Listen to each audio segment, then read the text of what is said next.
scholars went? You mean the village keepers? Oh, let me think. When I was eating dinner the other day, I saw one of them by the side of the road, muttering away and eating mushrooms and tree roots. They shouldn't go around eating that kind of stuff. Okay. Did you notice anything else? Anything else? No, I think that's all I have to tell you. Sorry.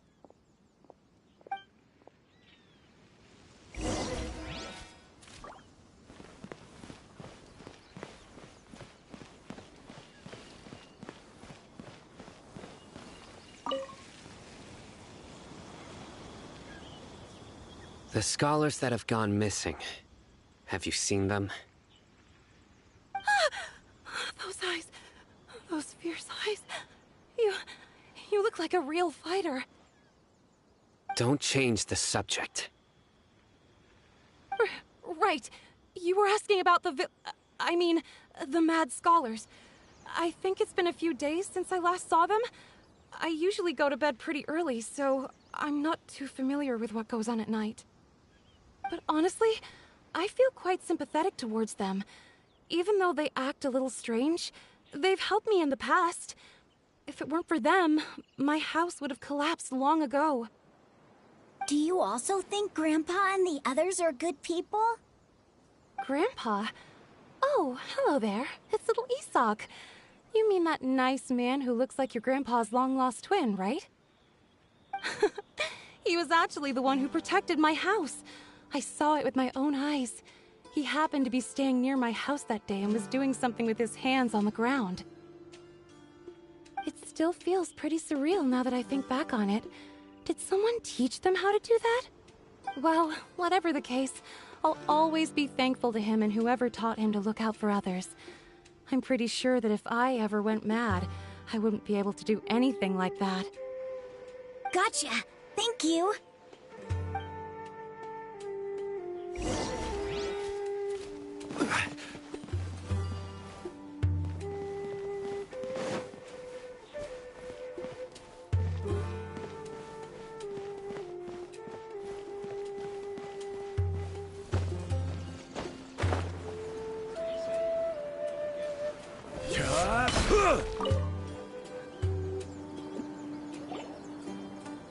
Sir, have you seen my grandpa recently? You know, the one who likes to sit and space out near the village entrance. Oh, well, if it isn't Isak. Oh, your grandpa, huh? It's been a while. The last time I saw him, he was as usual. I went and asked him, despite my wife's protests.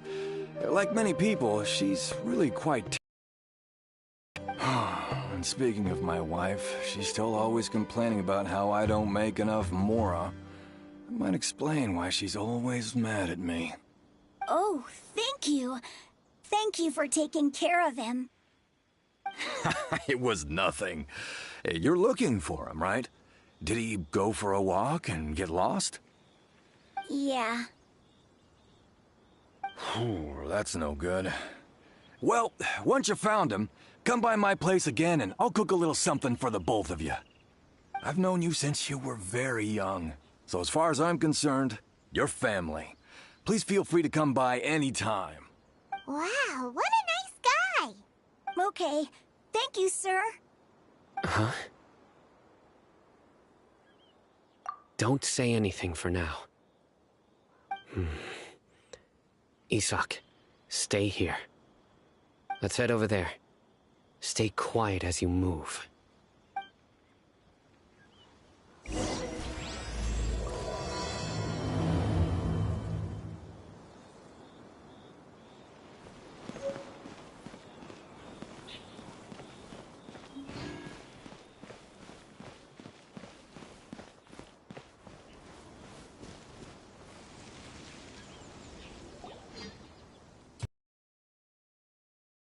They're saying. Have you heard? The mighty Scarlet King, the sovereign of our faith, will soon return to this world. Yes, of course I have. The Scarlet King is the one and only true ruler of this land. I've never believed in any other gods. Still, you say he's coming back, but it sure doesn't feel like life's about to change around here anytime soon. What's your proof? Haven't you noticed? The village has been getting more deranged scholars than ever. Delavar was saying that many people also went insane just before the fall of the Scarlet King's civilization in ancient times. We don't quite know why, but it seems like there's some sort of connection between insanity and the Scarlet King. Isn't it a sign of the Scarlet King's power that all the mad scholars have disappeared? If you ask me, they must have been chosen as the final sacrifice for the Scarlet King's resurrection. Huh. Now that you say it, that does make some sense. Does this mean our lives are finally going to take a turn for the better? Exactly. Those city folks will get what's coming to them. Now, repeat everything you've just said from the very beginning. Huh? Who are you? Where did you come from? My patience is running thin. You heard what I asked.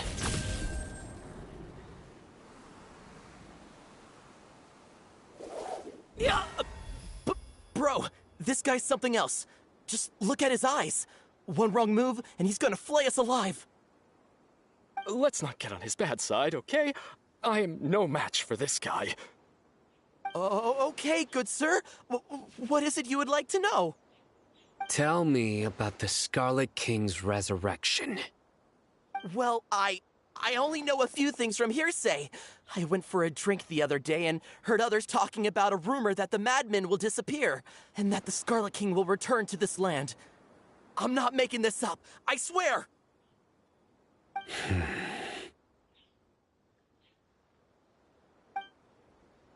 Hey, go on.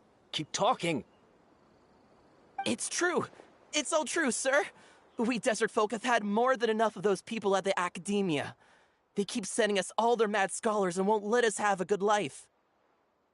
Would you want to live like this if you were in our place? The radicals were even more thrilled than me when they heard the news. We're all praying for the Scarlet King's speedy return. Delavar also said that once the Scarlet King returns to our side, it's only a matter of time before we conquer the land on the other side of the wall. They're all willing to serve under the Scarlet King and fight for a share of the glory. Is that so? Seems like he still wants to know more. Keep talking. Got it. At first, I told myself it was just the drink talking, but then all the mad scholars vanished without a trace, just as the rumors said. Please don't beat me up just for mentioning these rumors.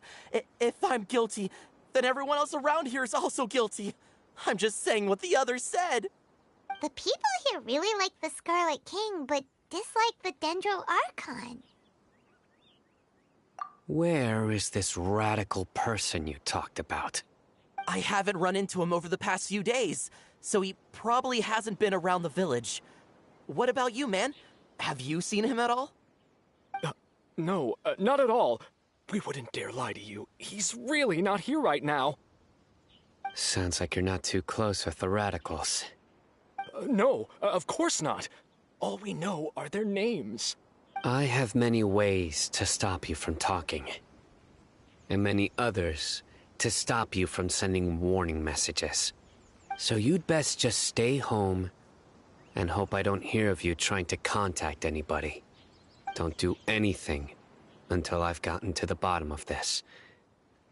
Try something foolish, and even Candace won't be able to protect you. Yes, got it. We'll do just as you say. That scared Paimon half to death. Sino is pretty terrifying. He didn't try to reassure us at all. It's like he's used to hearing that. Oh, Paimon bets lots of people have told him that before. I heard that. Sorry. It's part of being a Matra. Strong lead. But we need to check a few more places. Very well. Isak! I'm here. Where's your grandpa's house? Well, I can take you there. Just follow me.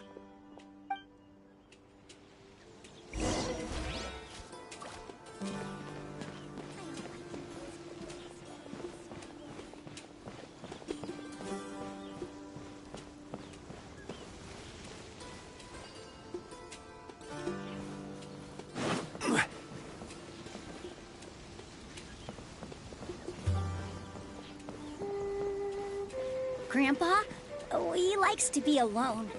Sometimes he stares at the sky in a daze, and other times he just pokes at the ground with his fingers. Every now and then, he yells out at the top of his lungs, so a lot of people are really scared of him. But he's a good person, really. I know he is. I swear, he's just like my real grandpa.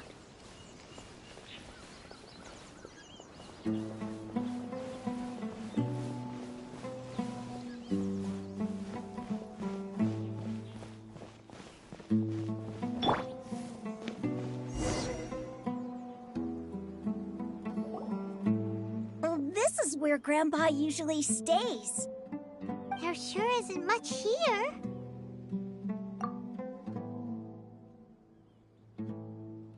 No. Incense? Please don't say it's the same one as before. But are you okay? Are you getting dizzy or need to lie down? There's a scent that you can sense, but I can't. A certain traveler here once passed out from that smell. Thankfully, Tainari saved the day. And then he gave us a long lecture to explain all about how it worked. So, you know Tainari? Huh? You know him too? Are you two friends? Yes. Now that I concentrate, I can also make out the scent of incense. Wait, surely Tainari didn't lecture you too. No, no need. Did you first encounter this scent at Tainari's house? In the forest. From a scholar.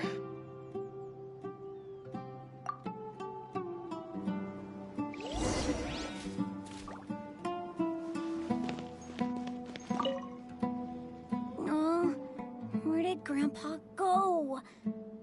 Please come home, Grandpa.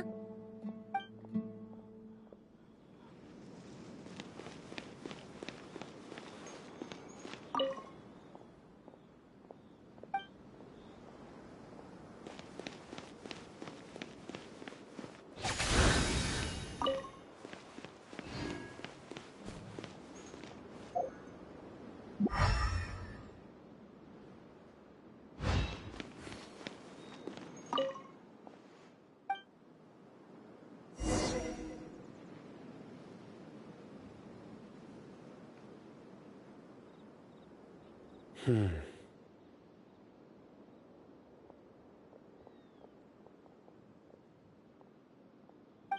are you looking for, Sino? Here it is. Take a look right here. Paimon doesn't see anything. Although the traces have been completely buried in the sand, there are footprints here. From the size and shape, they belong to an adult male. This pattern is a common one from this area. Local shoes. This was probably someone from the village. The scent is quite faint, but still extant. The footprints head in the direction of the door. But who would come looking for Grandpa? He doesn't have any friends. We'd have to ask whoever lured him away with the incense. Huh? So you can lure someone away with just a scent?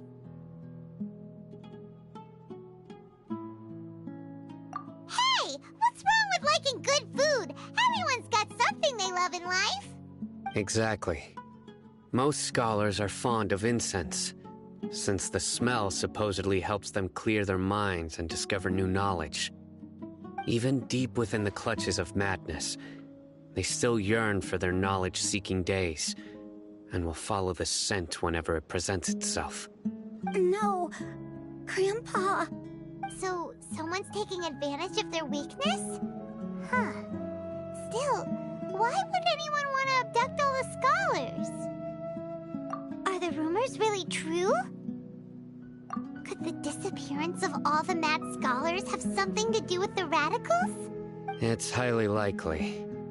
Please, you have to save my Grandpa. Grandpa's never done anything wrong. Please help him. Sounds like we'd better help get him back. Don't you worry, Isak. We won't let whoever took him get away with it. Let's head to Aru Village and inform Candace and the others about what we learned here.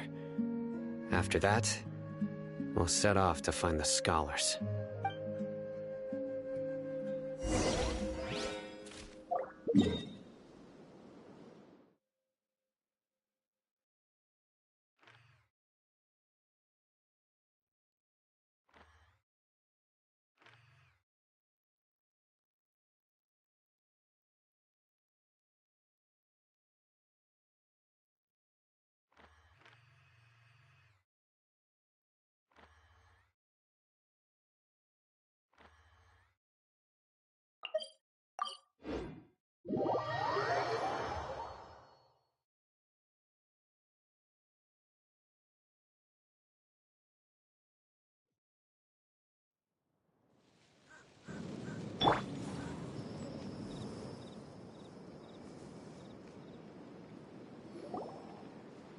Right. The darker fabric definitely looks a lot better. That'd be my choice, too. We're back, Candace! We've got a lot to tell you. Ah, welcome back. Sounds like everyone's friends already. Oh, Dia's here too! You bet. So, everything goes smoothly? Reasonably. Alhaitham didn't go with you?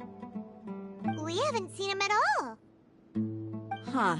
I saw him around the village entrance earlier and figured he was investigating with you. I guess he must have gone off on his own. Did you find out anything useful?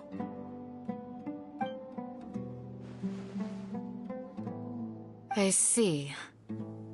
So someone used a kind of incense to lead the exiled scholars away from the village.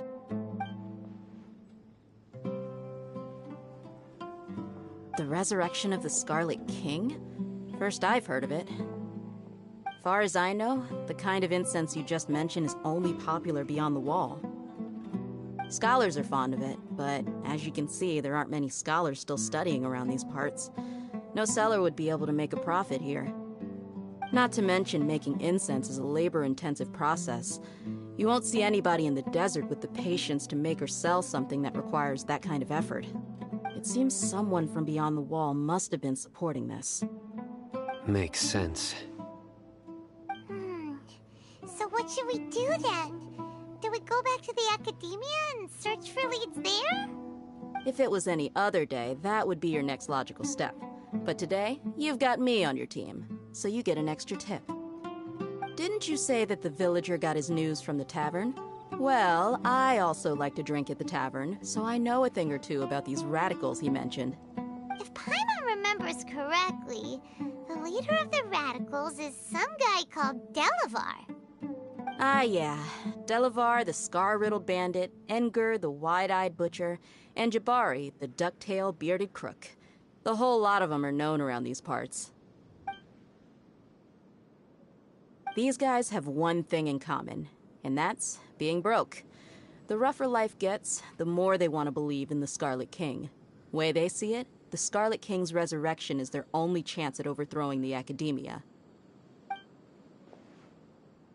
Throwing all of Sumeru into chaos is the only way to change the way of life here in the desert. Anyway, that's my guess why they've chosen to become radicals. Tia! You're amazing! You really know this place inside and out!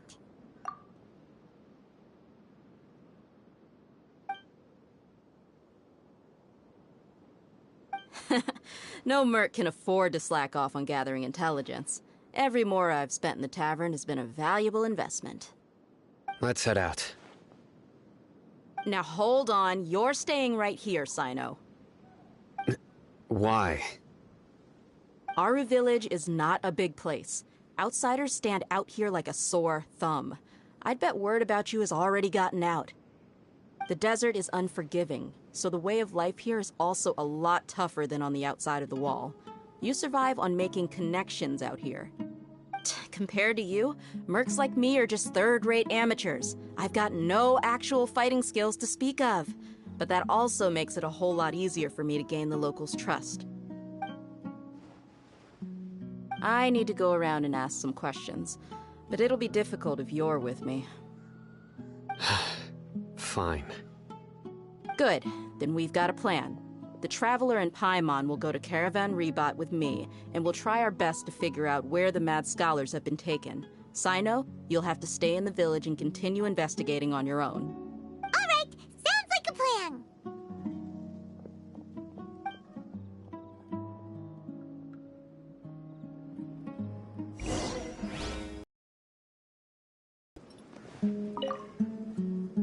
Sino, please don't take offense.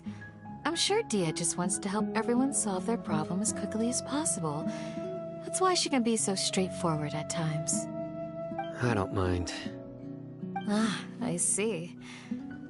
Well, from the way you were staring out into the distance, I thought you might have been mulling over Dia's words.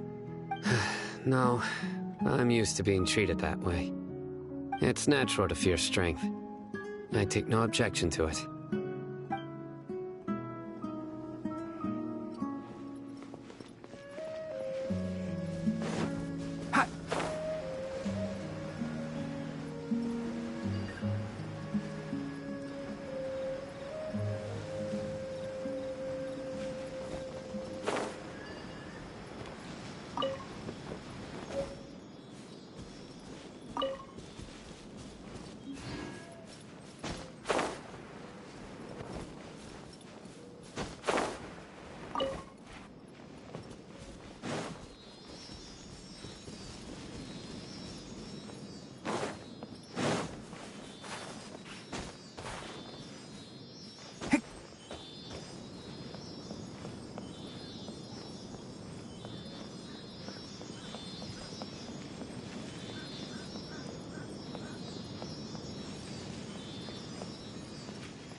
Why is there a chest here?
Well, here we are again.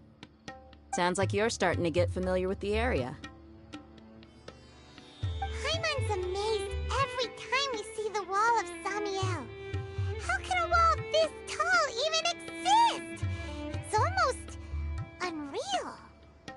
I know what you mean. I had the same question every time I walked this way when I was a kid. Also, why is this high wall here? And can a wall really block sandstorms? It It was only after I grew up that I realized the Wall of Samiel isn't just there to keep out the sandstorms. It serves a more important purpose, keeping out people like us. Sumeru is run by wise and mighty sages. To them, us desert dwellers are nothing but tools that can be used and discarded at their whim. We're cheap labor, like livestock, but easier to control. Nothing more. Even if a child from the desert got the chance to obtain an Akasha terminal, almost all their requests for knowledge would be denied. The academia believes we're underserving. Geniuses like Sataria are 1 in a million. The other children never get a single chance to try and rewrite their fate, even though the academia knows very well that we're humans, just as they are. That's terrible. I would tear down this wall with my own hands if I could.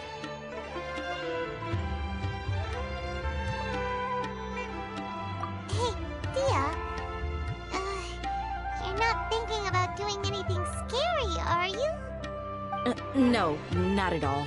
This place just gets me thinking, that's all. Besides, we're here to procure information, aren't we? Yep, we gotta catch those... Shh. Caravan Rebot is crawling with people, so be careful what you say. We don't want anyone to find out what we're here for. Our mission started the moment we arrived here. Let's go check out the tavern. Maybe we'll find someone I know.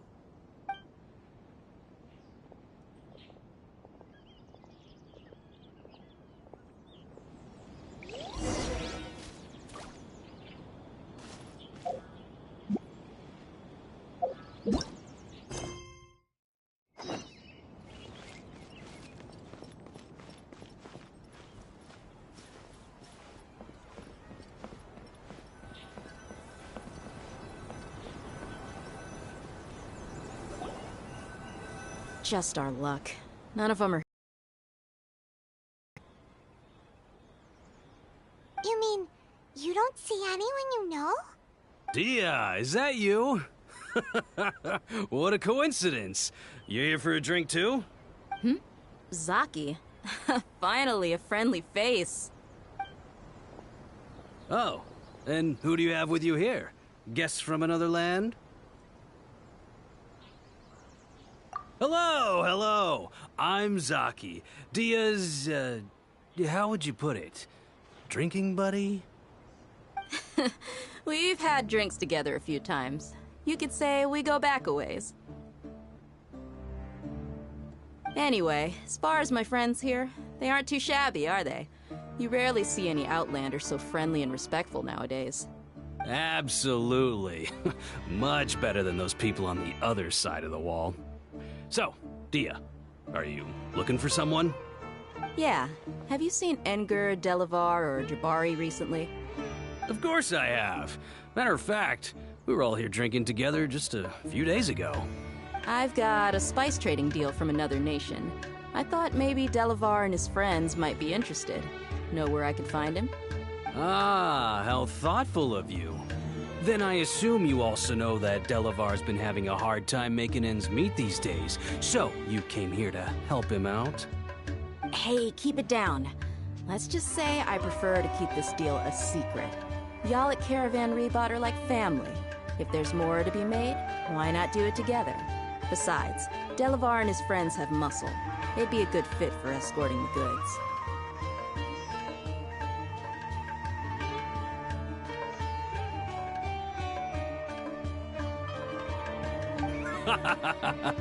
Yes, how considerate of you. Delavar's my friend too, so of course I can take you to him. Come with me.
Are we there yet? Yep, this is the place. This place is practically deserted. What are they doing in a place like this?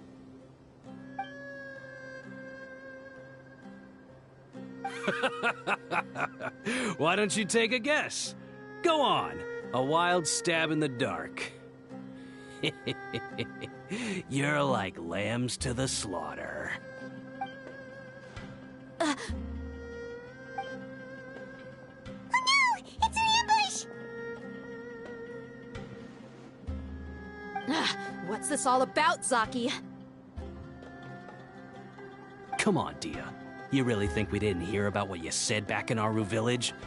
The boys have kept a close eye on you from the moment you set foot there.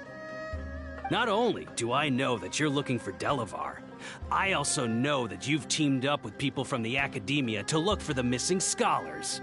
So, you've been watching us from the very beginning? Uh-oh.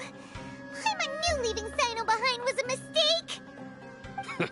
And you left the strongest one in the village, didn't you? Who do you think you are? You really thought we'd fall for your little business deal nonsense?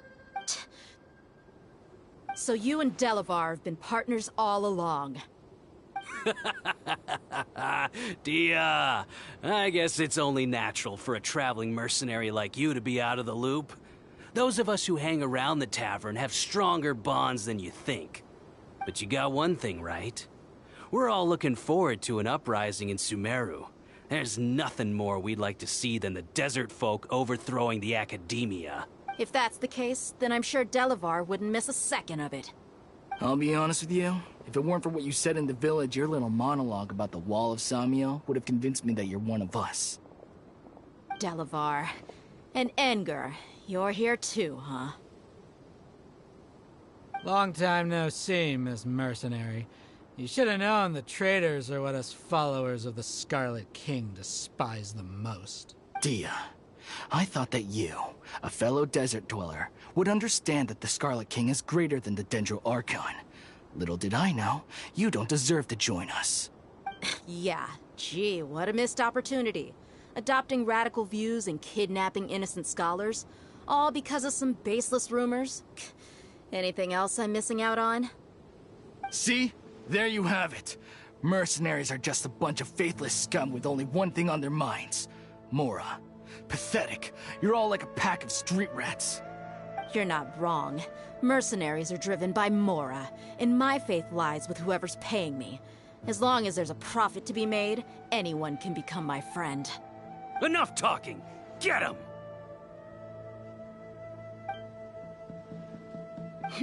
Just as I expected.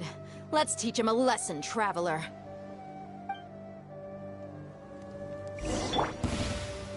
Following order. New punching. Emerge, right here, right now. Hold the line! Enshroud!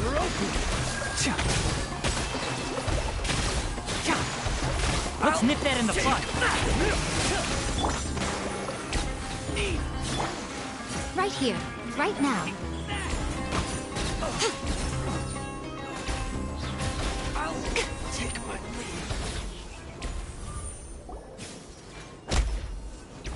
Impossible! How could you? So, what do you think about your meticulous network now, Zaki? How did you say it? It's only natural for a traveling mercenary like me to be out of the loop. I'm guessing your informant told you that I'm just an incompetent merc with no real fighting skills, correct? I mean, that is what I said after all. And of course you would believe everything he reported. The only thing you know about me is that I'm a mercenary, but you've never seen me in action. Even though you heard we went to handle monsters together, you believed that Candace was the only one doing all the real fighting. That so-called Flame Mane is just a fraud. She admitted it herself. She just uses her connections to gain the trust of others. That's what you thought, right? Ugh. You lied in the village because you figured that we'd have people watching you. And you were stupid enough to fall for it. I figured as much the first time we drank together. You all thought you were so smart. Pathetic.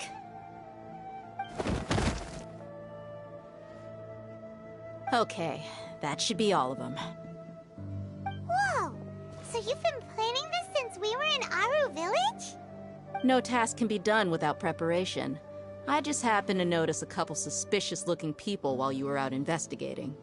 Oh, but instead of catching them right away, you let them report back! Those two who were snooping around were just a couple small fries. If we want to get the real catch, we have to be patient and give it some time. Oh, you mean the funny name she mentioned back in Uncle Ampu's house? The wide-eyed butcher, scar-riddled bandit, Paimon can't remember them all. That's just a bunch of drunk talk. Edgar and Delavar like to talk themselves up when they're drinking. Edgar, the wide-eyed butcher, and Delavar, the scar-riddled bandit, are the nicknames they came up with for themselves. Alcohol has a way of making people share what they really think.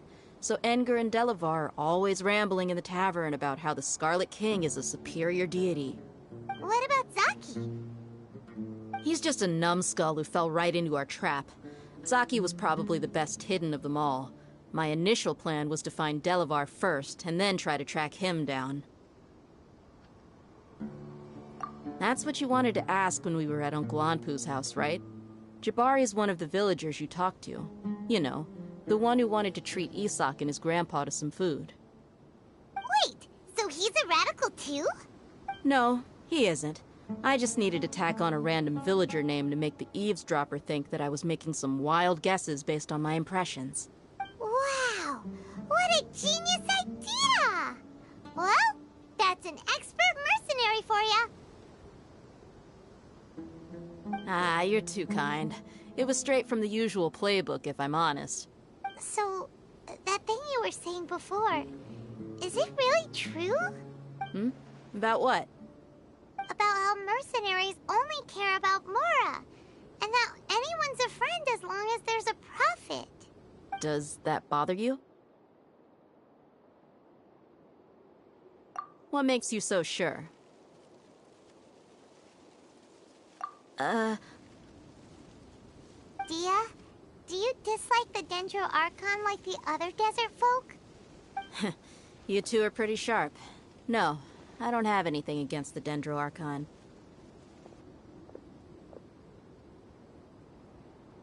I've heard a lot of nice things about the Lesser Lord from Dunyarzad. I can understand her devotion and gratitude. Dunyarzad's just an ordinary person. There's no way a god would be so involved in the lives of everyday people, unless they were truly compassionate. I've begun to realize that the sages are behind everything that's happened recently. The radicals' blind belief in the Scarlet King, making the Dendro Archon out to be an enemy. But I see through it all. And unlike them, I can never be hostile towards anyone who's never done anything wrong. Dia. Anyway, looks like we're done with business here. Traveler, lend me a hand. Let's tie him up and bring him to the village.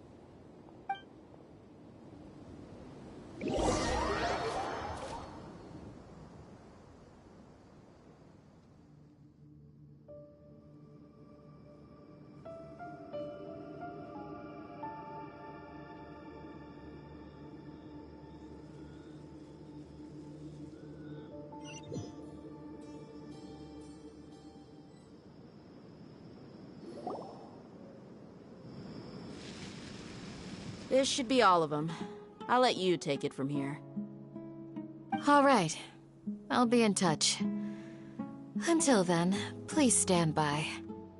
Candace, do you need any help? Candace will be okay on her own. I trust her, so you can too. She's been guarding Aru Village for quite some time now. If anyone is qualified to question the offenders, it's her. While I'm questioning them, why don't you pass some time by exploring the area? I'll meet you back here tomorrow morning, Traveler. As for these idiots, let's just hope they live to see another day.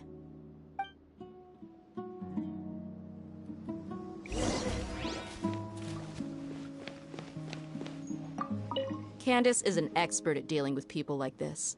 All we have to do is wait for her word.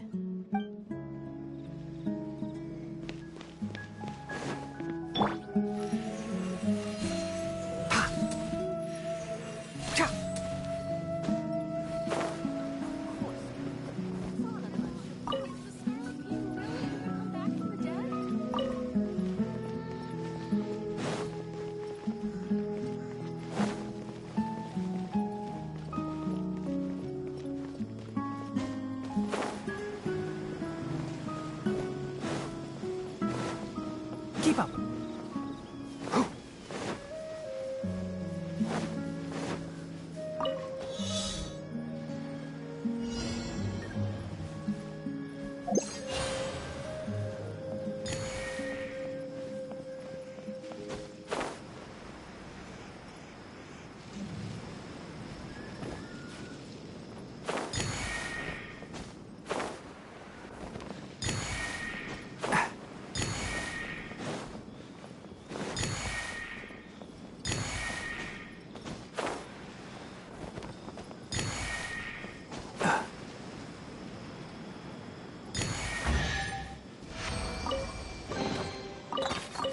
Smells like something good is inside.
The value of knowledge cannot simply be quantified in monetary terms.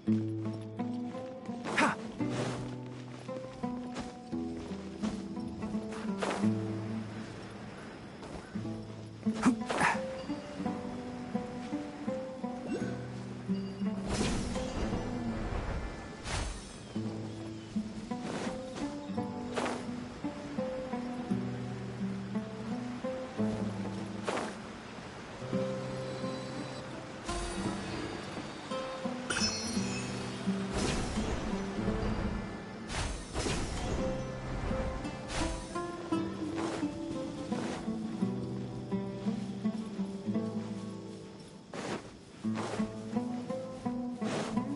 Keep up.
There's no end to this. Solidify! Emerge, right now. Emerge. One with the forest.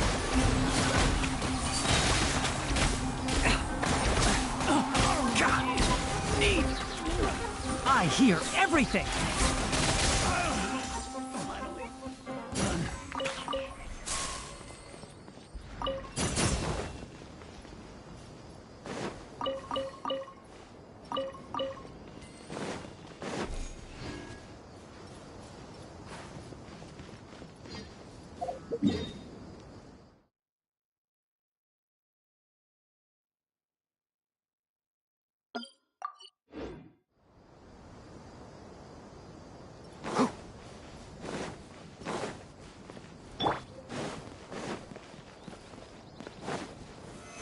Stabilize!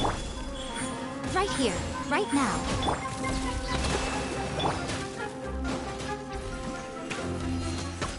Enshroud!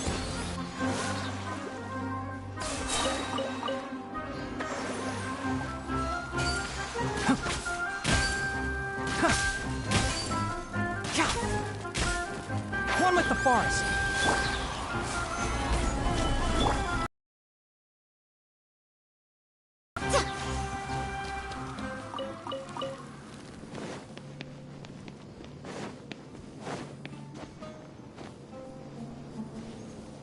Like a lamb to the slaughter. Right here. Emerge. Right here. Allow me! Enshroud!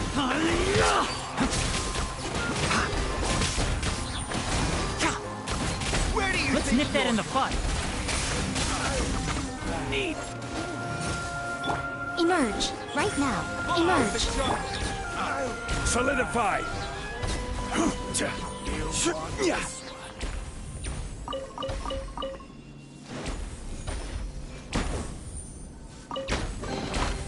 One man's stone is another man's gem.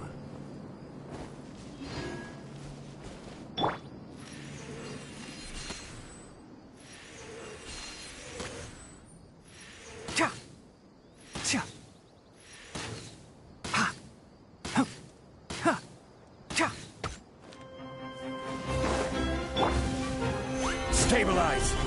Right now. Right here. Right now. Rest and rebuild! Can't see?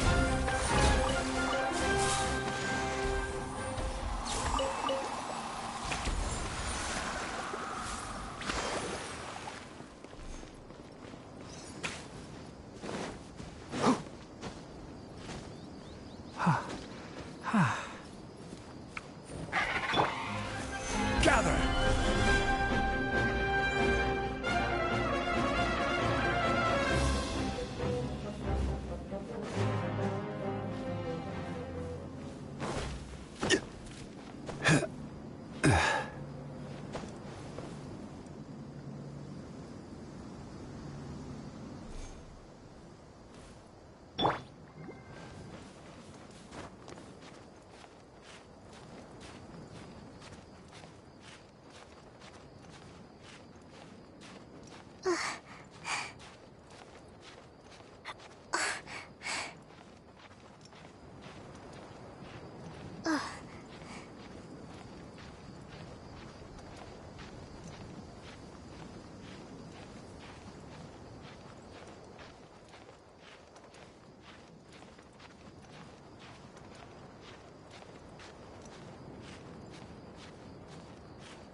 Hey, Dia! Right on time. We'll know any moment now. Paimon's been wondering. You seem to know Candace pretty well. Have you been friends for a long time? We've known each other for some time now. She's a pretty interesting person. Even though she's an extremely strong warrior, she never misuses her powers against others. Oh, Paimon knows what you mean. Like a lot of martial artists say, never take the fight outside the ring. Yep, I guess you can put it that way. It takes strong convictions to be as dedicated as she is, and shoulder that kind of responsibility. Us mercs, on the other hand, we pretty much live from one day to the next. Well, Paimon thinks you're great, too. Really? Thanks for that. Oh, Sino's here, and he's pretty early, too. Yes, I was here yesterday to help out a little. To help out? By doing what? Sharing some interrogation techniques. Oh, you mean you taught Candace some more persuasive methods? Right. Come on in, everyone. Come on, let's go inside.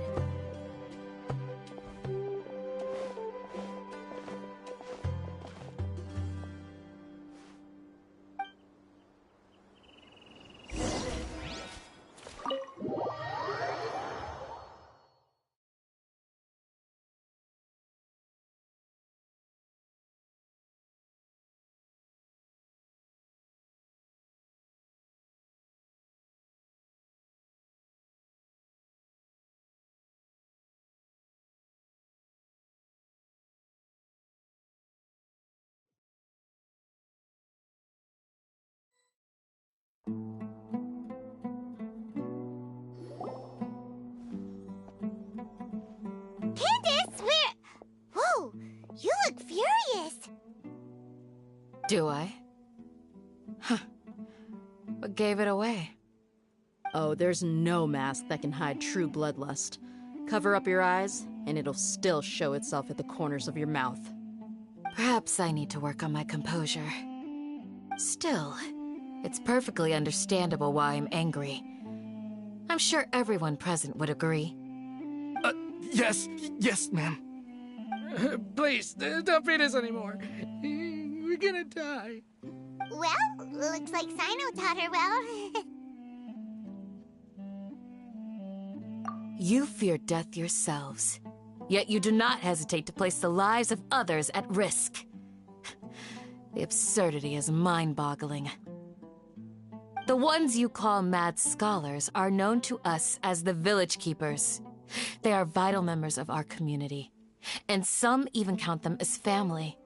You come here, to my village, and you treat my people as nothing more than stepping stones towards your goal. Tell me, what would you do to you in my position? Mercy! Please have mercy! You've made your bed. We may both be desert dwellers, but there is one thing that I understand better than you. The resurrection of the Scarlet King will only result in war. And war serves no one. The people of Aru Village care little about which god is in power. Life may be tough and tiring, but we wish to preserve our way of life. A war would only cause us to lose all that we have. And that is not a responsibility that you can afford to shoulder. We understand. We're sorry! I'll tell you everything I know, please. Just let us go. I'm listening. You might not believe this, but it wasn't us who came up with this idea. Someone was spreading rumors in the tavern. That's how we ended up hearing about the Scarlet King's resurrection. Some mystery man told us that mad scholars will make the perfect sacrifice to usher in the Scarlet King's resurrection. They give their lives, and we can get anything we wish for. They're called Village Keepers. Slip up again, and you'll regret it. Yes, sorry. It was all that mystery man's doing. He told us to spread word about the Scarlet King's resurrection and talked us into helping him. In return, he said he'll help facilitate the resurrection process. I'm not sure. That's one. Huh? One what? Strike. You get a total of 3. Then, you die by my hand. Wait, I'm telling the truth. We don't know anything. It was all him. 2. He got us to lure them out of their houses in the night with some kind of incense. We take them to a junction outside the village. Then the mystery guy takes them from there. You gotta believe me, please. I'm telling the truth, I swear. Just ask them if you don't believe me. That was indeed the truth. Traveler, go on.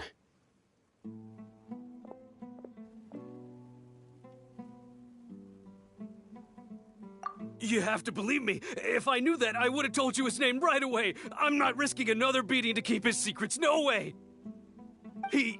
That guy, he wears a cloak, and he's always careful to cover his face. He calls himself the Scarlet King's envoy.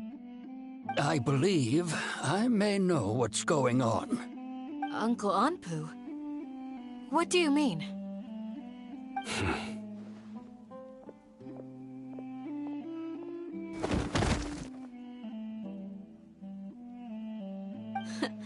Smooth. Okay, speak. If my suspicions are correct, this mystery man they speak of could be from the Academia. Some time ago, people from the Academia attempted to take the Village Keepers away. I refused, insisting that they are part of our community. It strikes me now that this secretive character shares the same goal they had. Which means it's highly likely that the Academia was purposely spreading a false rumor to trick the radicals into delivering the Village Keepers right into their hands.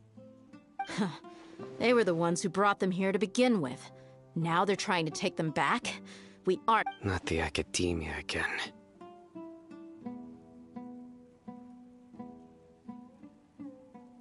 Just as I thought. But what could they want with the village keepers? People are nothing but tools in the eyes of the academia. A change in their plans likely means they found another way to exploit the scholars. Regardless, our top priority now is locating the village keepers. You're right. Isak is still waiting for news on his grandpa. Time to go. Let's leave the village and try to track them down. Yes. Pack up and get ready to leave. You got it. Candace, I'll let you deal with the radicals. Leave everything outside the village to us. All right. Let's meet back here once everyone's ready.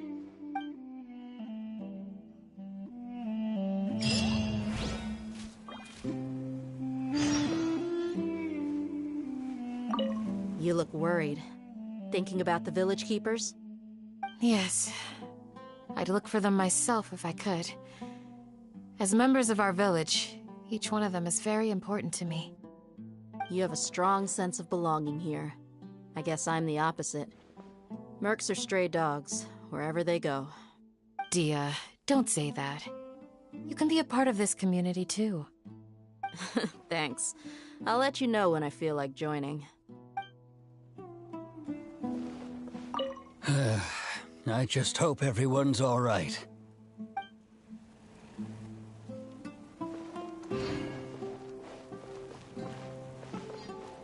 What scheme is the academia brewing now?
Let's get some food in us and then we'll... Whoa!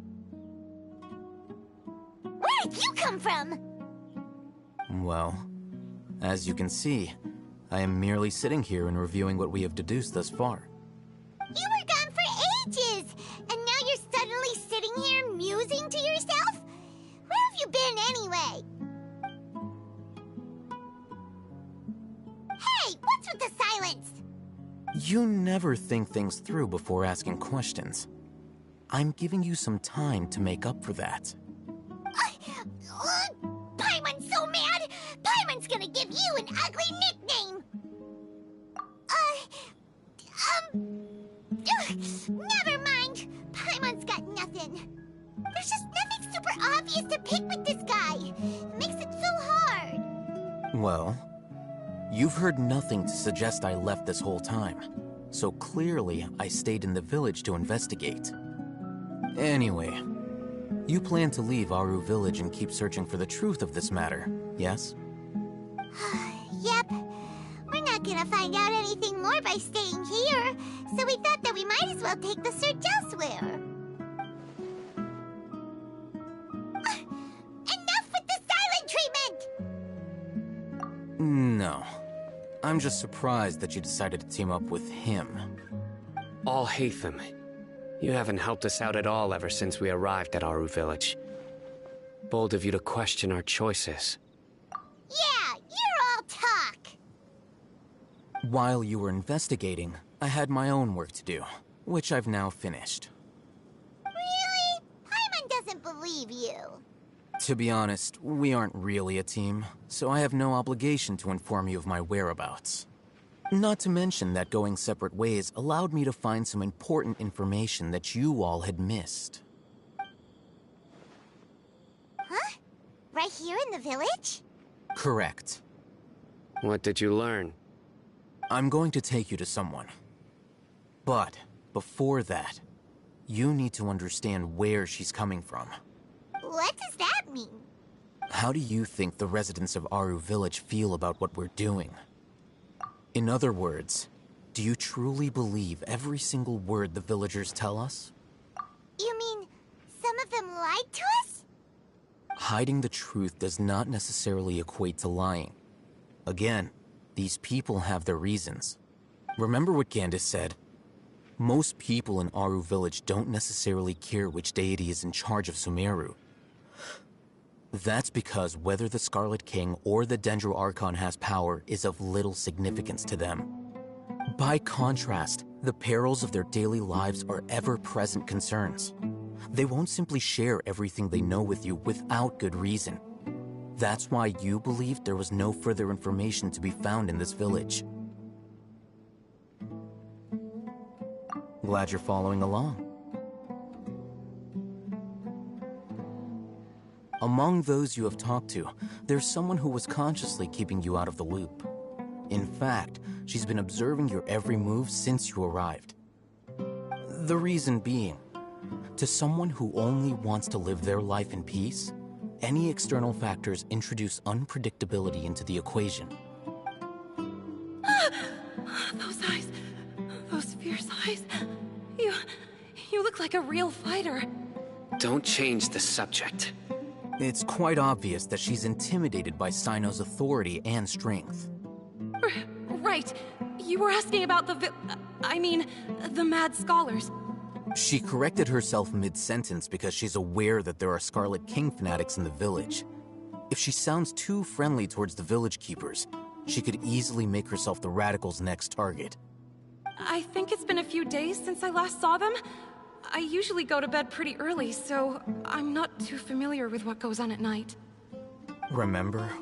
She made a point of denying her involvement in anything that occurs at night. But honestly, I feel quite sympathetic towards them. Even though they act a little strange, they've helped me in the past. If it weren't for them, my house would have collapsed long ago. After speaking to the village chief, it became clear that the village keepers had protected Aru Village at night. In other words, the young miss was very much awake during that time. Then, why would she lie? By getting involved with an outsider, she risks drawing unwanted attention to herself. As for why she might be so wary about all this, maybe you should ask her. I'll pass on this one. You said that she is afraid of me. If so, it's best if I stay out of this. We're on it!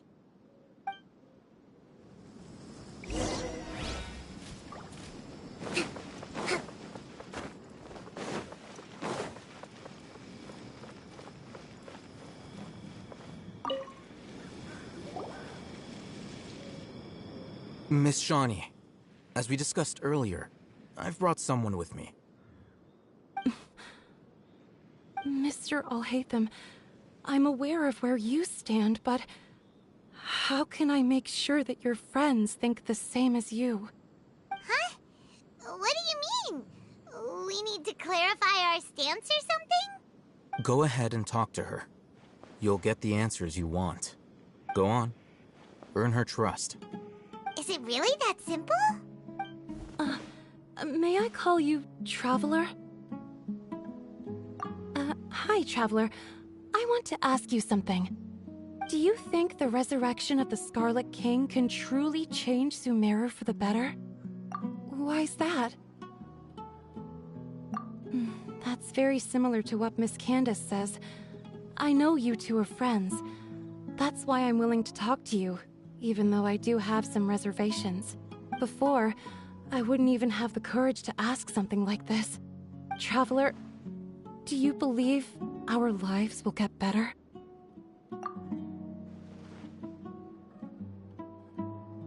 Yeah! We came here from another nation, so it isn't wrong of you to be weary. And we aren't really residents of any one nation.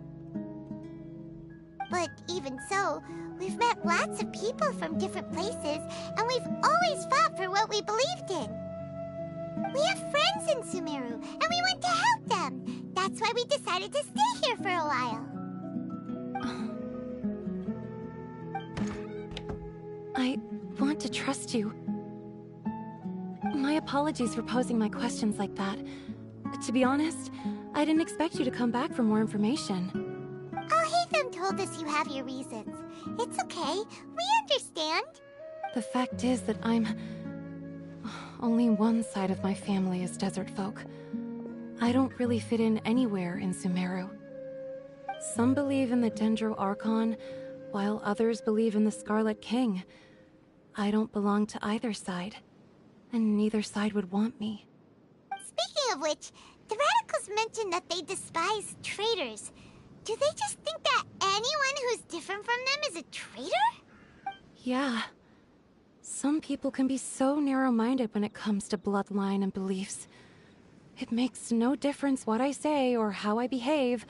I'll always be suspected of having ulterior motives. Slowly, I just stopped talking to people. I pretended not to hear or see anything. All I want is to live my life in peace. And then it happened. The village keepers who had helped me disappeared with no explanation, and I didn't dare breathe a word about it to anyone. Until now. You can tell them. I'm sure she'll keep your secret. All right. I'll tell you what I told Alhaitham. I actually have a sharper sense of hearing than most. Sometimes, I hear strange crying sounds in the night. There are ghosts? Perhaps. I'm not sure. It's faint, but it's definitely the sound of crying. It comes from far away in the distance, and always carries very raw emotion. It used to be louder and more frequent, but ever since you arrived in the village, it doesn't seem to happen as often, and when it does, it's much quieter. I have to focus really hard to make it out. I confirmed this with the guards on night duty. They also have someone with a good ear, and he's heard similar sounds at night. But, because we're in the middle of a desert, he would rather believe that they are the cries of beasts than ghosts. There's really nothing around these parts, except for an old hospital not far from the village. I think they used to use it for treating Elazar, but it's been abandoned for years. Yeah, let's go!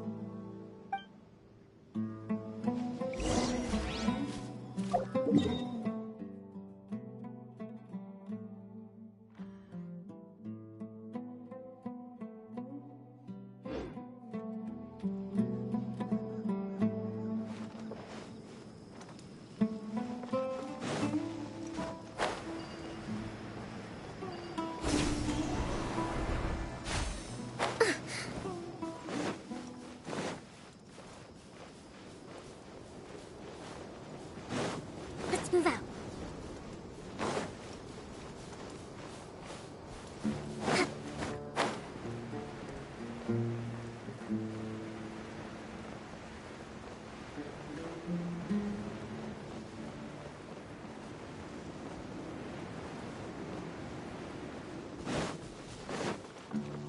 Let's move out.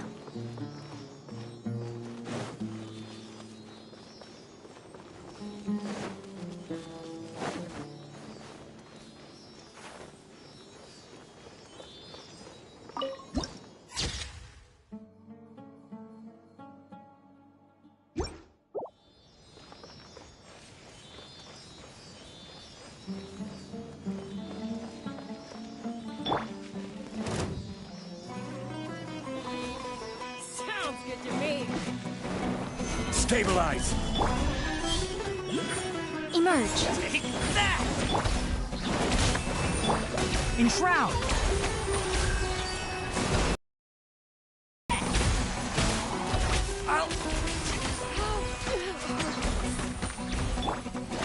Gather! Yeah!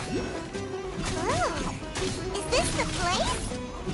It's in terrible shape, and there's sand everywhere. Empty and forgotten. An ideal place to hide people.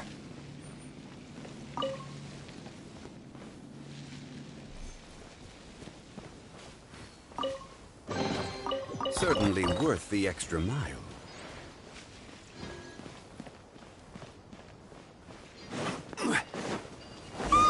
Monsters! Watch out! Right here, right now. Hold the line! One with the forest. I'll uproot you.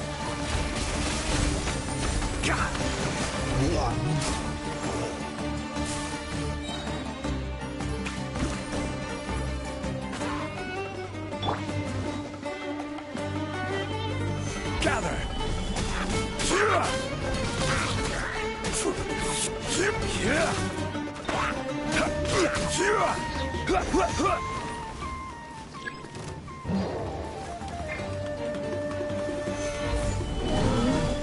This is order. Right here. Emerge. Right now. Allow me! Enshroud. Let's nip that in the bud.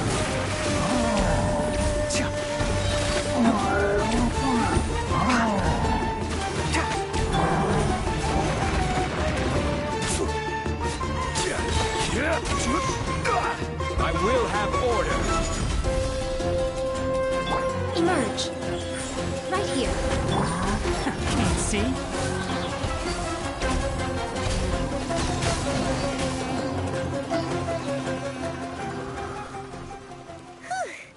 They were easier to deal with than Paimon had expected. Super strong bandits? Or monsters taller than buildings dropping out of the sky? Or, something like that. He looks super serious. We gotta stay on our A game too. This is the one.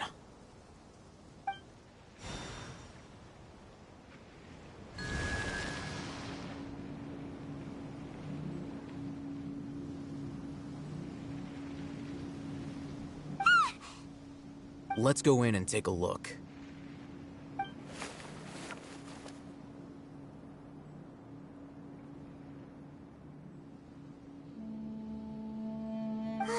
Hey,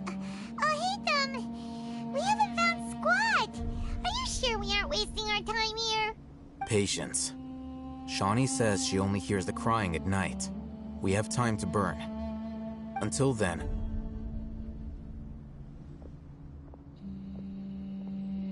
I'm taking a break. And just like that, he sits down. Wait, he even brought a book to read? What are you reading? Let Paimon see! Okay, sure.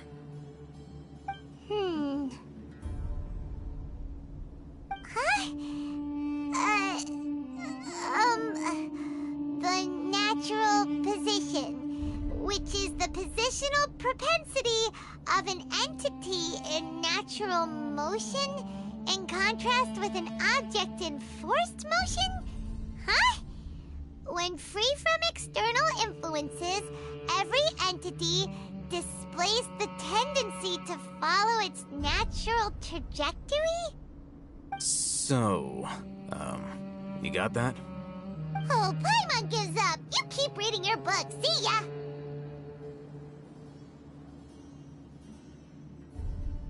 How is he so relaxed? Look at him, reading an impossible book in a creepy place like this.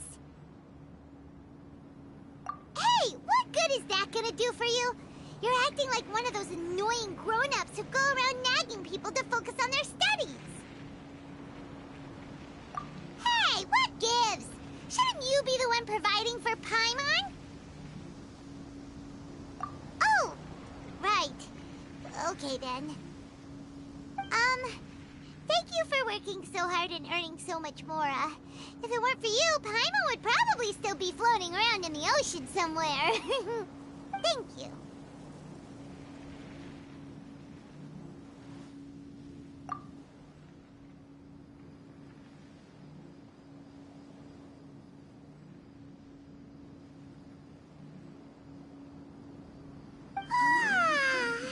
Paimon's getting so sleepy. Huh? What was that sound? There it is. It's coming from that direction.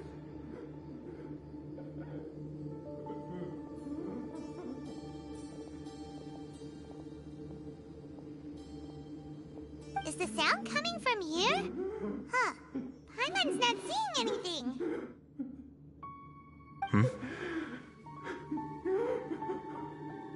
It's from below. But there's no way we can get down there. Something is off about the interior here.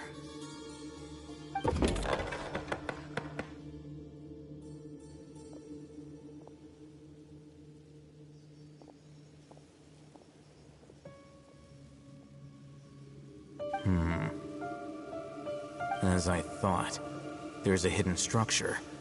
Wow. It's like they tucked another hospital into this one. Oh, it looks like there are other mechanisms around here. Let's keep exploring.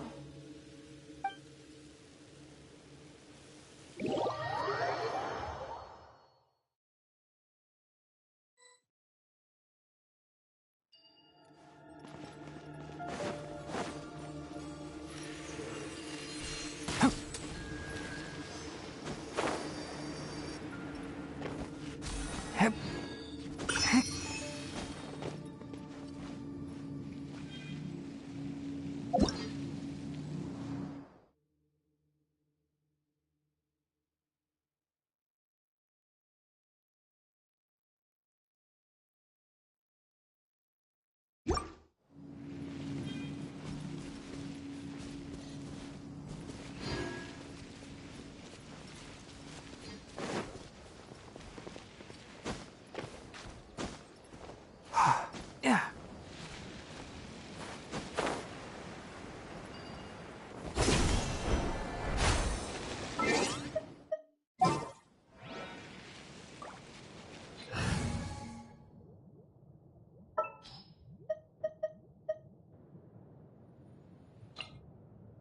Ready for anything.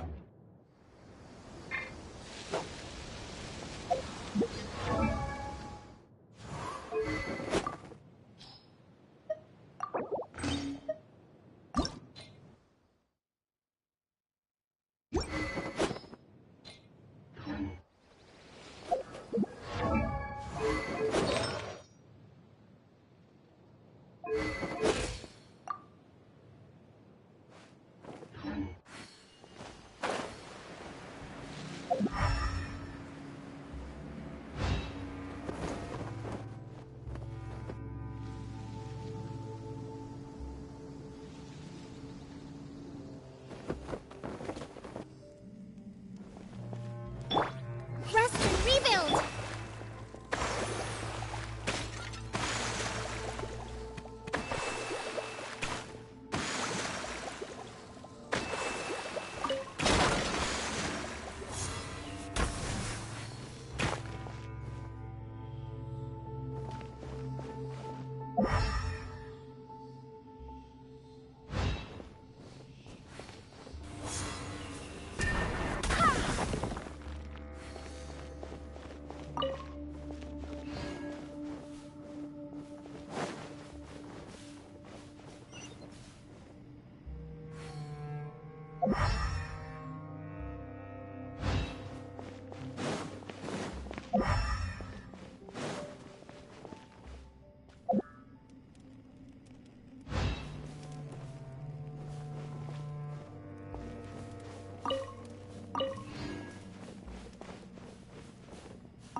Solidify! Emerge. Nothing lasts forever. Right now, right here. Allow me! Covenant of the Deep!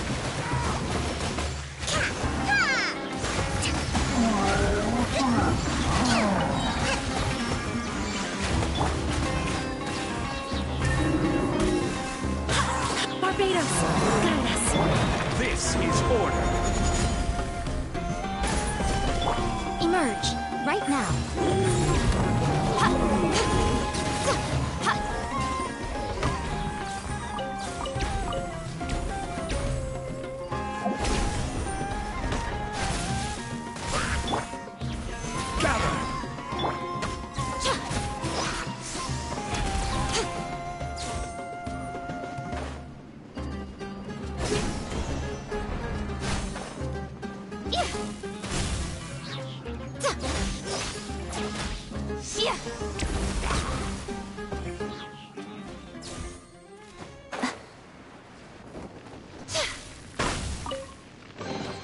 Go on, open it up. Show me what's inside.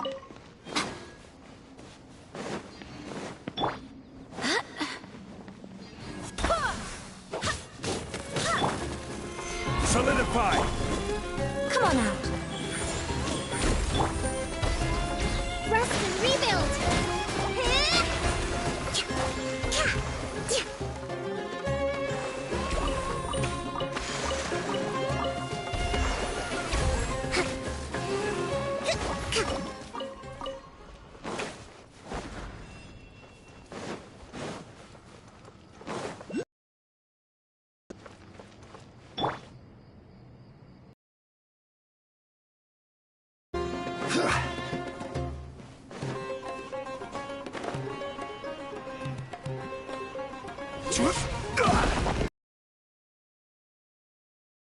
Gather!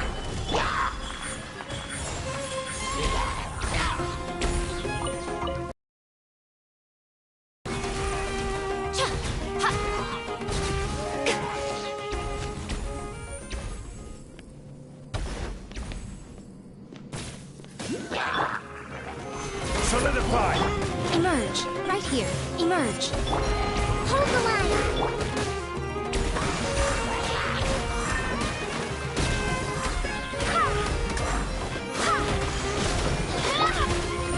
Gather!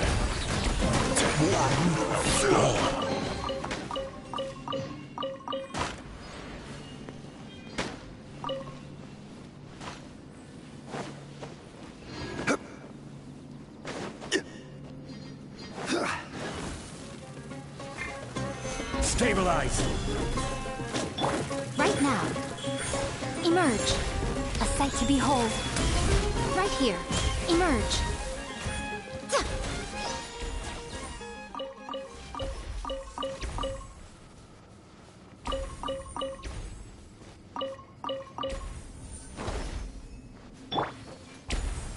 Gather!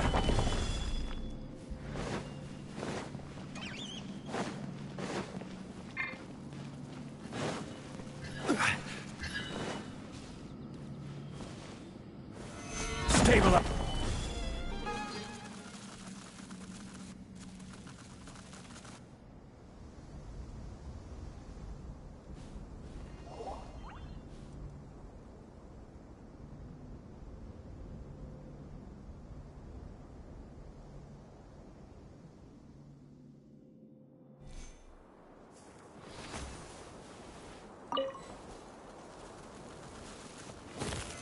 Solidify! Right now. Emerge. Allow me!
crumble!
Right here.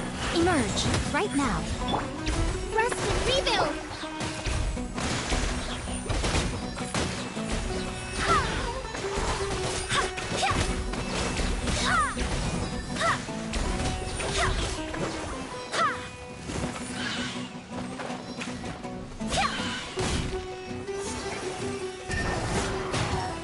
Go as planned! Emerge. Right here.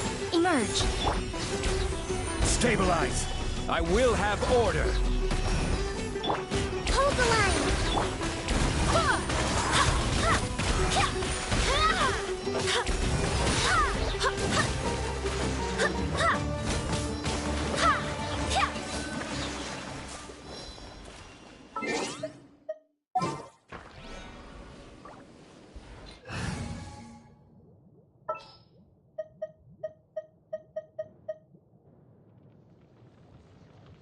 Let's go gather some samples.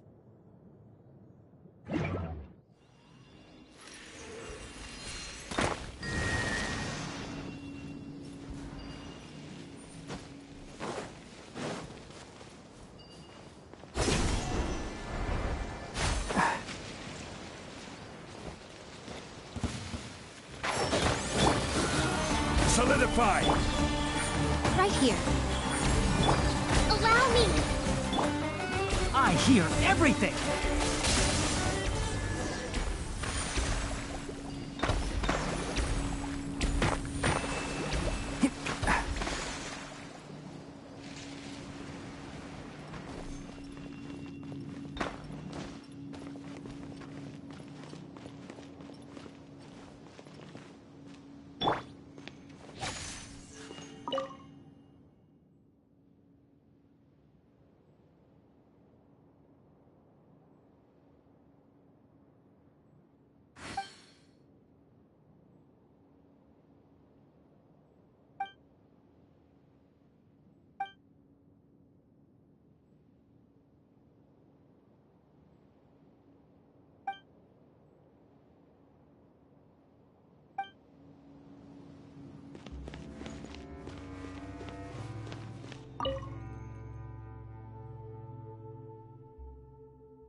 good idea. Let's approach him slowly without alarming him.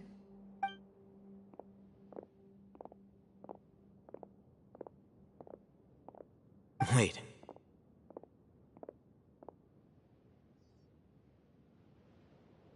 You're...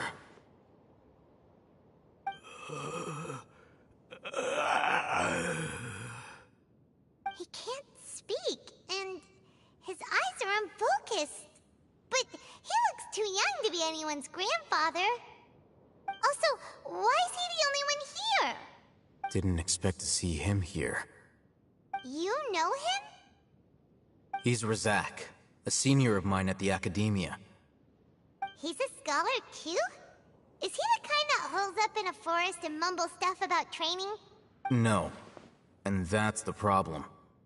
Razak was never involved in any of those things. He never trained in the forest, let alone reach Satyavada life. Leaving that question aside for the moment, him being here alone means that we might be too late. Looks like they've already taken everyone away. For whatever reason, they left Razak here. Perhaps they simply didn't have time to come back for him. There are drag marks on the ground. They're clearer by the doorway. Someone was forcefully drawing a cart that was loaded with something heavy. Loaded with people? That is one possibility. It looks like they were in a hurry, as if they were afraid of being caught. In their haste, they failed to notice Razak hiding in a corner. The symptoms are identical. Looks like we found living proof. Huh? Why do you say that? Allow me to jog your memory. Recall your time at Port Ormos. Don't you think his symptoms look familiar?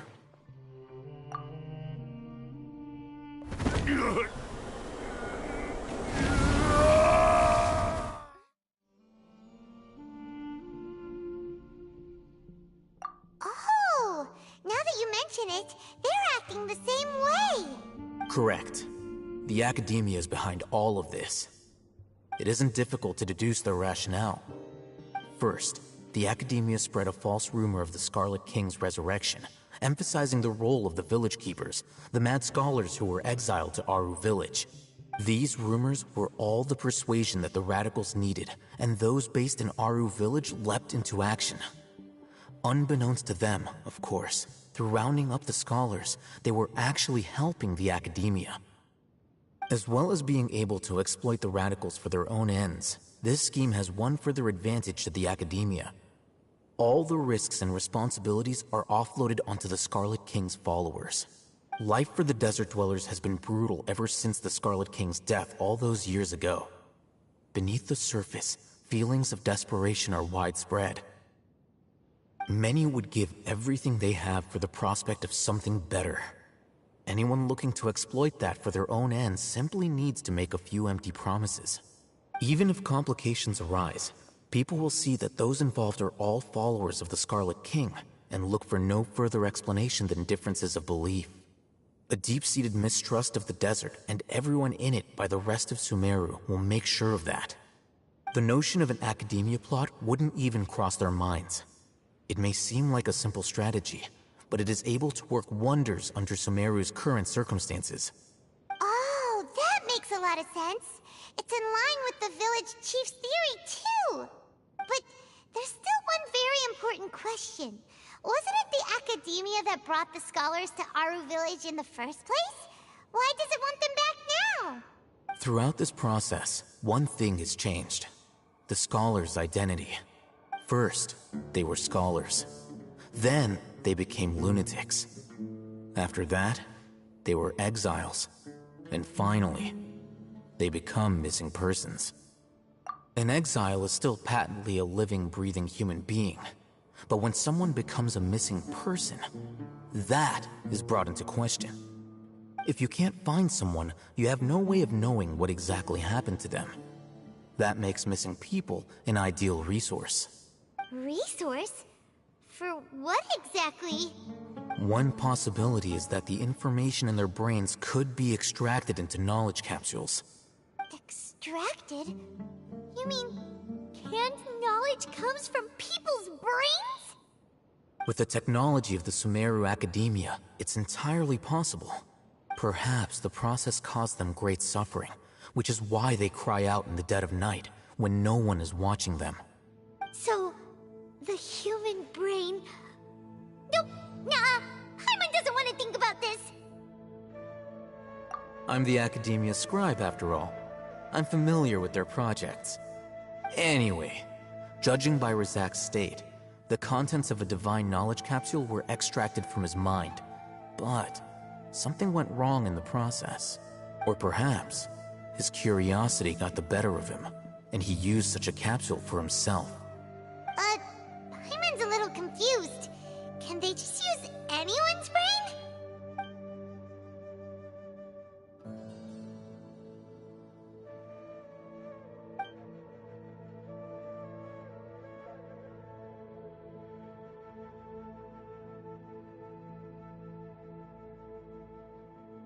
The look on your face tells me you've realized the answer. That's right. To some scholars, gaining knowledge about the gods is their entire life's pursuit.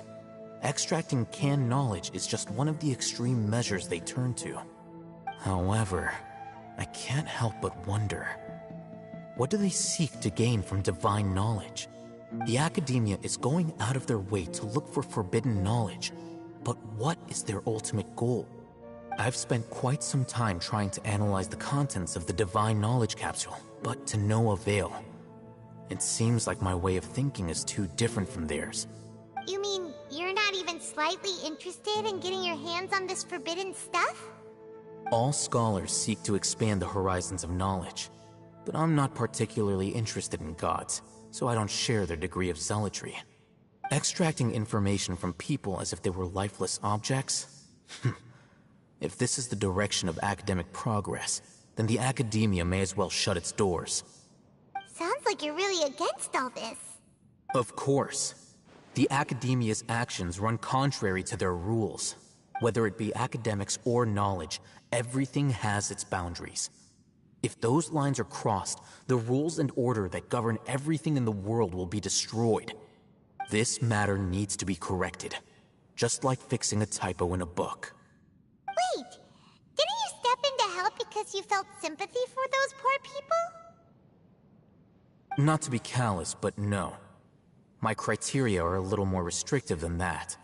There is no shortage of suffering in Sumeru, and the same can be said for the rest of Teyvat as well. What do you plan to do about that? Save every last person? Probably not. Paimon's not sure. You can say that. Simply put, I don't blindly place my faith into strength or heroism. I do what I want. The Divine Knowledge Capsule is something I want to investigate in full.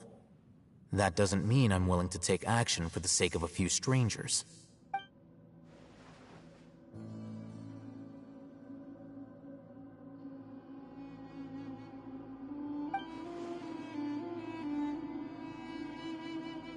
Paimon's been wanting to say this for a while. There are a lot of bad guys in the Academia, but you're not one of them. You're their weirdo. You're probably right. Though I must say, I quite enjoy this feeling of being the odd one out. Uniqueness is also an asset, is it not? Wow, that's a great way to think about it. Paimon's really impressed. If only Miss Shani had a similar mindset, her life would definitely be a lot easier. I'm just a more likable person than her in general. There's nothing more to it than that.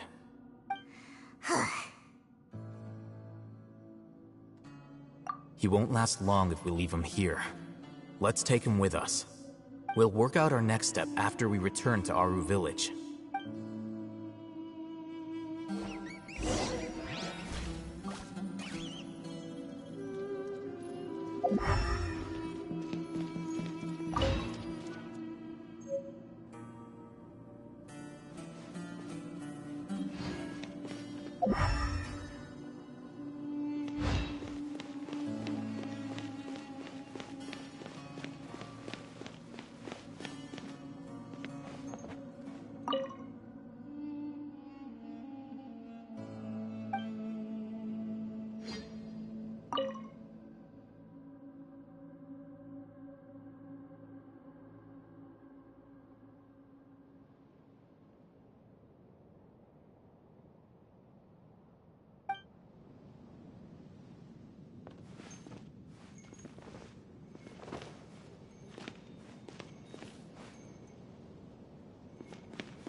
You must be tired. You should rest and take some water. What's the situation? Who's this? Unfortunately, somebody who's too young to take on the role of Isak's grandfather. Nevertheless, he's one of the people we're trying to find.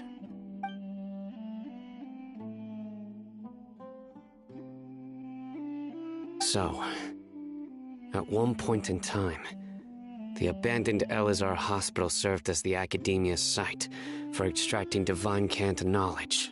Yep, pretty much. Their plan must have been implemented at some point before we arrived at Aru Village, since divine cant knowledge has been in circulation for a while now. Yet, they fled once we were headed to the village, almost as if they knew we were on their trail. Why is that? Yeah, why is that? We may have a mole in our midst. One of us could be secretly revealing our whereabouts to the Academia. Huh? Are our friendships that shallow? Looks like none of you have realized wherein lies the issue. Sino, you're the reason why they can predict our movements. Wait, what's that supposed to mean? Choose your next words very carefully. It is simply a logical inference. I have my reasons. So what you're saying is... Sino's the mole. Interesting. And here I thought you were the most suspicious one, Alhaitham, since you were always acting alone. I know. You have a point. But I realized something as we were returning from the hospital. Sino isn't like any of us. What are you trying to say? Do you still remember who you are, General Mahamatra? As a Matra, you are no doubt privy to certain kinds of information. Before you can take action against someone, you are required to have all the facts available, including the less than savory details. Simply put, the Academia has traditionally allowed you access to a wealth of sensitive information. Knowing their modus operandi, wouldn't you expect them to take precautions against you? If you want to raise a vicious wolf, you need to make sure that you can avoid its bite. The Academia is monitoring me? It's not that simple. The Academia has eyes all over Sumeru, but they have a special protocol for dealing with you. Every so often comes on Yagarbaha Day. On this day, the Academia enters new information into the Akasha through knowledge capsules. I remember seeing a thick notebook next to the control panel once. Its contents were all about the General Mahamatra, his activities throughout the day, preferred methods of enacting judgment, everything. You're saying that the Academia entered my information into the Akasha too? But what's the point in doing that? My actions aren't important enough to be added into the Akasha. The Akasha is capable of computation. The Akasha's algorithms are entirely capable of predicting your movements using the data entered. When you would depart, the route you would follow, your destination. It knew all of this. It predicted my every move. The Academia has been watching you longer than you think. So that's how it is. Sino adheres to his principles so strongly that he's actually a thorn in their side. Tenacity of will and steadfast faith are worthless to the Academia. They need scholars who are easily pliable and mindlessly go after anything they can profit from. Sino, don't take it to heart. This just proves how much of a trustworthy ally you are. They escaped because of me. Don't blame yourself. It's not like any of us would have known. I have an idea. If they predicted my movements, then I might be able to guess where they went. Whoa, you bounced back fast. There is always an opportunity for safety after danger passes. Oh, so that's how it is! Paimon gets it now! If the Academia is trying to avoid Sino, then the safest place would be...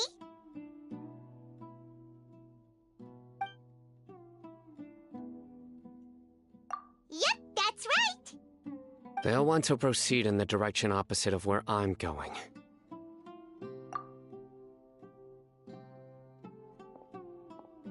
I must go. There's also something I want to investigate. Let's go, guys! After him! Please, wait! I want to go too! You want to go too? If so, you have to promise you'll stay safe. I want to find Grandpa. I promise I'll be careful and not cause any trouble. Everyone, I leave him in your hands. Yay! Let's go! Remember to pack some food with you! Paimon feels like we're missing someone, though.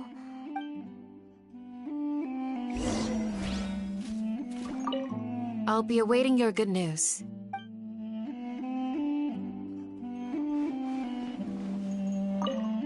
Please, stay safe, everyone.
So, from here?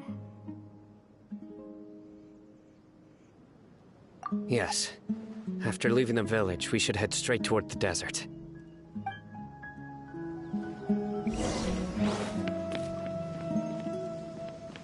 I know the desert like the back of my hand. Is that because you play here a lot? Yep.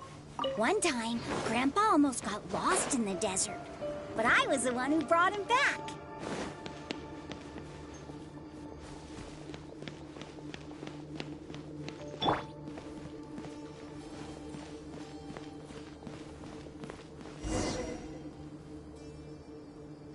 There's something here.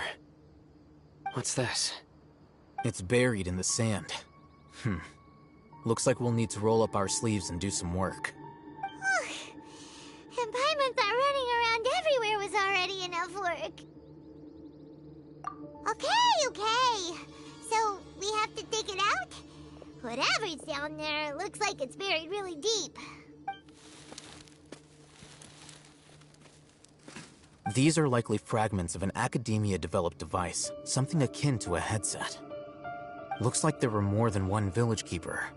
They must have been escorted this way because there are device fragments scattered around here. Let's split up and search the area. Chances are that we'll find other things nearby.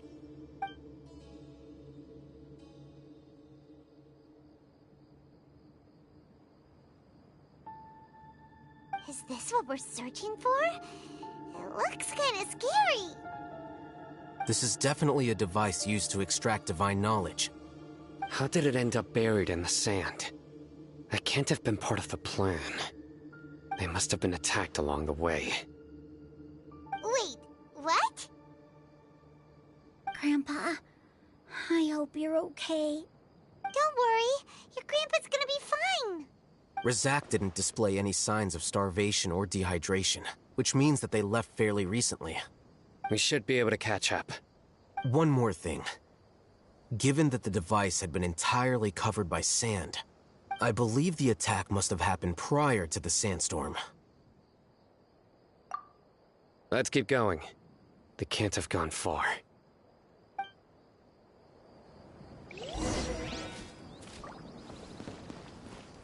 Ugh, but running on sand is so tiring. But you're flying, aren't you, Paimon? Is flying over sand tiring too? Ugh, of course it is.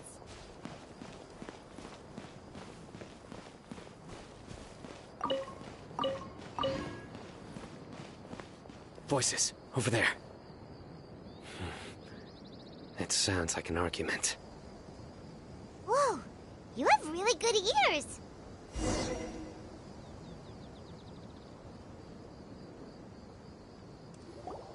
Don't get any closer. They'll notice us. Dia's talking with the Eremites? Very interesting. Let's listen in. If you had informed me sooner, there'd be plenty of room for us to... You're one of us. We would never lie. Scholars. You don't know as much as I do. Need me to... I knew it. That's our Dia. Dia? Why would you... Dia! Hey, what are you doing? Huh? Didn't you say you'd help me find Grandpa? Why are you on their side? Well, look who's here. Ain't that something? This complicates things. You've betrayed Aru village? So, this is the great General Mahamatra. Dear, you'd be better off as my assistant than hanging around with this motley crew. Seen for yourself, I have the means and methods, and my ideals are far more admirable than theirs. I'm not the type that's easily swayed, Raman. You of all people should know that. Wait, what's going on, Dia? Whose side are you on here? Shut it, Paimon. It doesn't matter. Whichever side you pick, nothing could deter us from the grand mission of resurrecting the Scarlet King. Once our Lord of Old returns to this land, we will have a new beginning. Face the facts, Raman. It's not gonna happen. You should understand that more than anyone. Have all your years as a merc taught you nothing about placing hopes in a ruler? I'm a desert dweller and a proud follower of the Scarlet King. Whether I live by the edge of the sword or in peaceful comfort, my soul will always carry this conviction. It's not too late yet. The village mad scholars aren't gonna bring the Scarlet King back to life. You don't understand, my dear lady. Pursuing our faith is our purpose in life. Even if the chance of success is 1 in a million, we must be willing to give everything we have. Even if it'll expose you to the academia? Even if they end up disbanding the Eremites? Your Eremites, which you've worked so hard for all these years? Yes. We've waited a long time for this day to come. The sun and the moon no longer shine here. All you see now is cracks in this desiccated land. But fate has finally dealt me a hand to play against the Academia.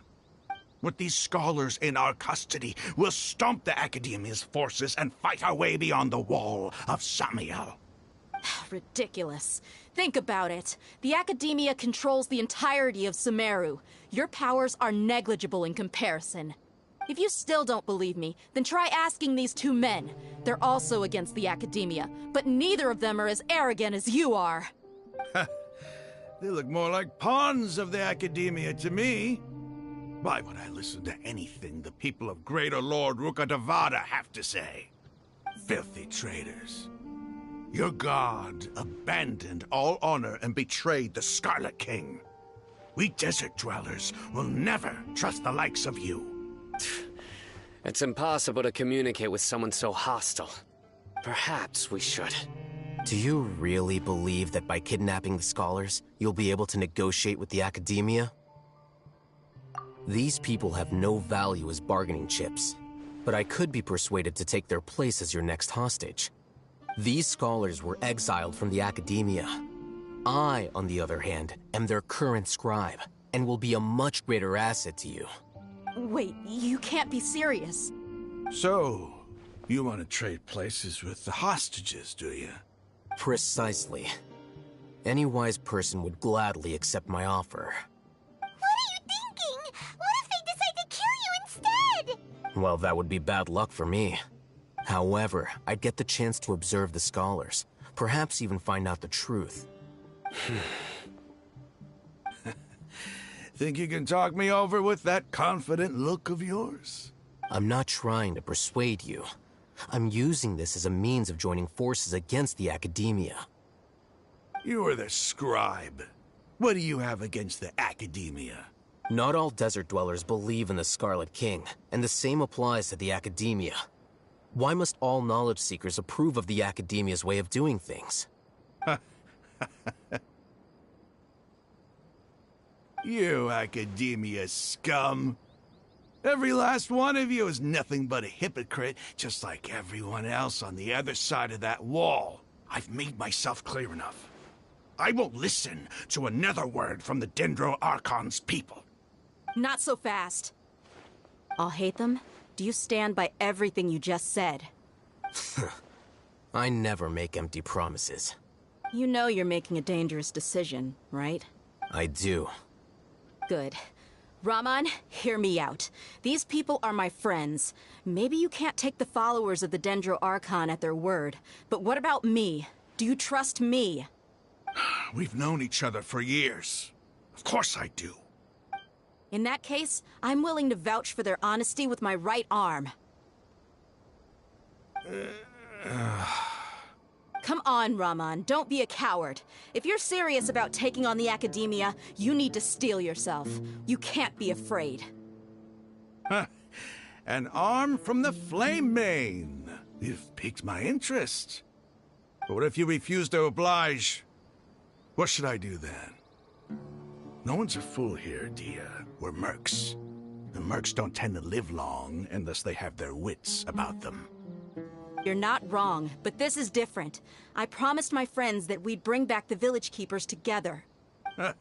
Let's do it right here, then. Give me your right arm as proof of your resolve. Don't listen to him! He's not even trying to negotiate! He just wants to make things more difficult! That's fine. Are you crazy? We came here to save lives. One arm for that many people is still a pretty good deal, if you ask me. Raman, I'm holding up my end of the deal here. You'd better not let me down. Sure. Go ahead and cut off her right arm. No! Dia! What are you gonna do? Think of something! You don't have to go this far. That's not for you to decide. Do it!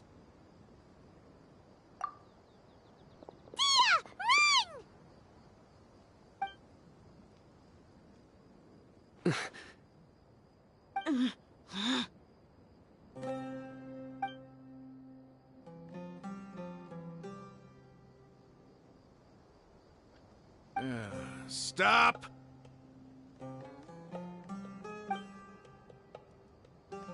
What's wrong? Can't do it? Flame Mane, you and I are both desert folk. Cutting off your arm is no different than cutting off my own fingers. Where's the sense in cutting my own kin to pieces? You've shown me that you're serious. Go on now, take your friends and leave. Meet me in the desert at noon tomorrow.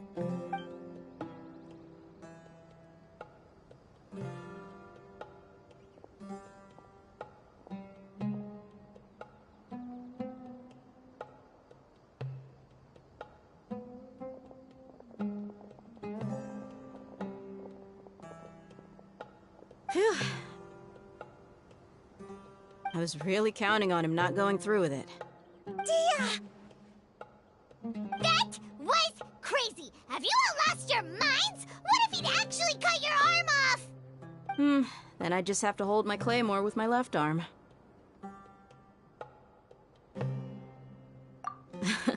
Okay, I'm sorry. But sometimes when you're out on a limb, you gotta double down to seal the deal, you know? Don't ever make a promise like that again. I can deal with the likes of them. If it came down to it, you would not lose to them either. I don't doubt it, Sino. But this is about more than me and them. There's a lot more where they came from. Even if we got rid of one bunch of radicals, there are others out there.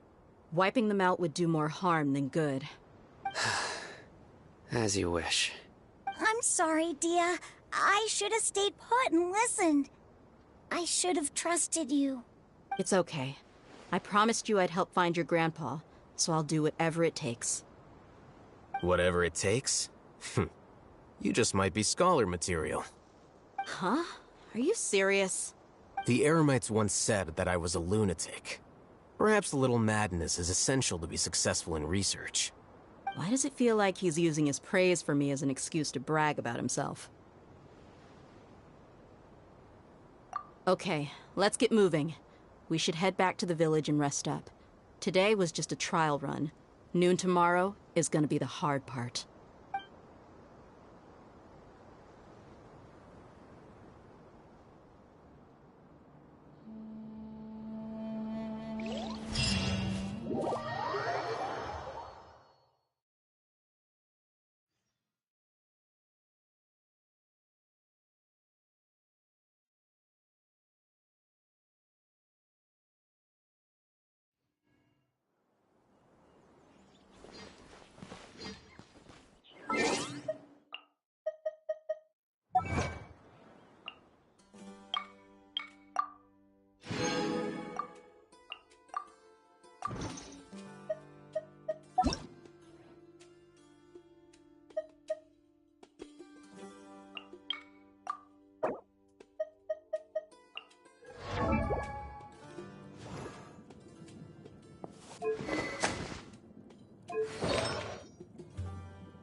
Osmanthus.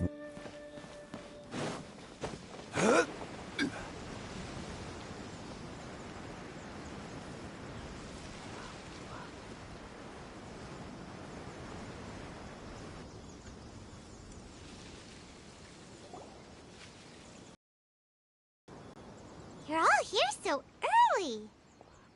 Looks like we have everyone here. Isak, are you sure you want to come with us? I'll watch from a safe distance. Dia, I want to be there to bring Grandpa home. Okay, let's go then. Dia, wait. What's the matter? I heard that you were quite reckless yesterday.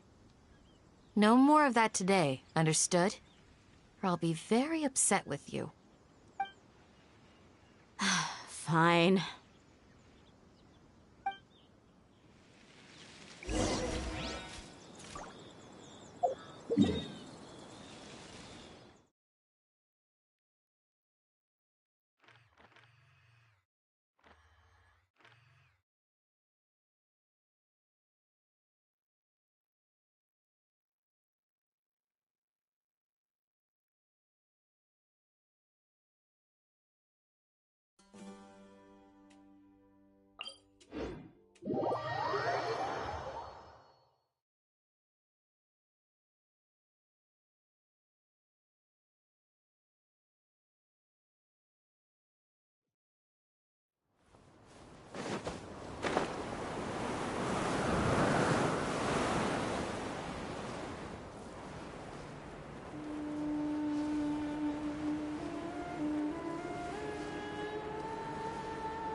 Emerge, right now. Rest and rebuild! Enshroud!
Keep up.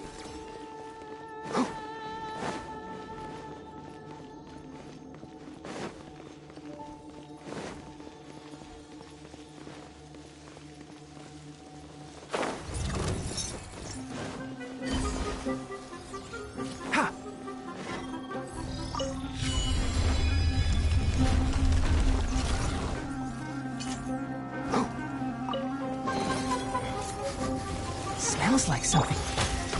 Solidify! Right here. Emerge, right here. Allow me!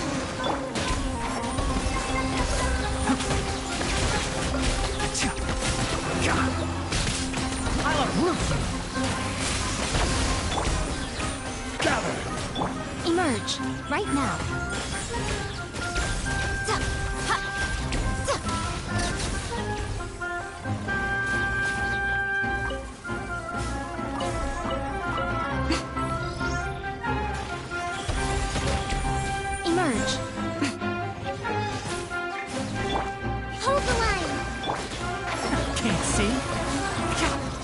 Let's nip that in the bud.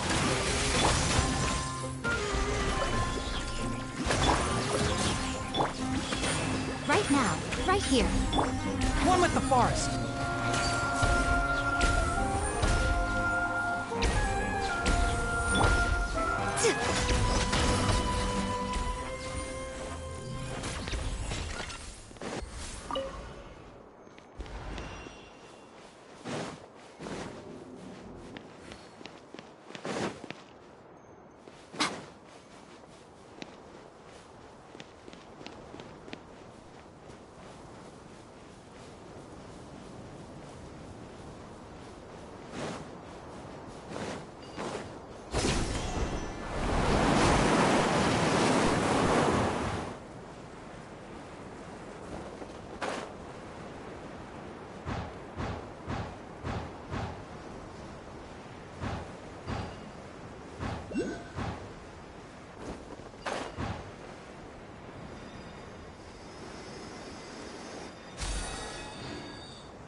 Looking for trouble? Stabilize. Emerge. Right now. Emerge. Allow me.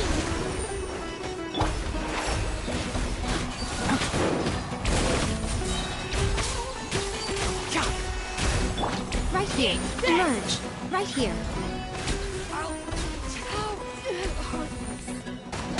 I'm always watching. Right now. Right here. Right now.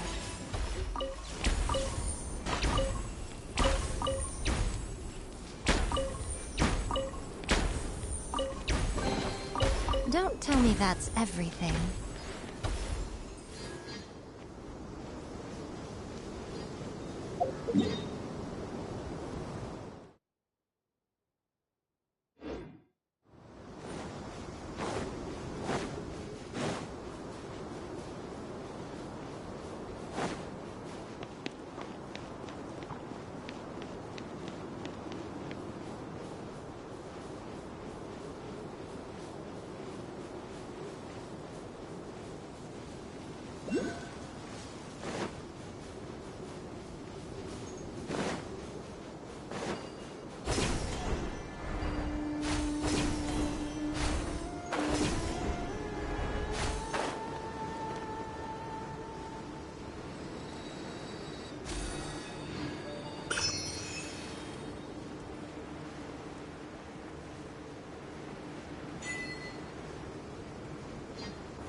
You want me on your team? Rebuild.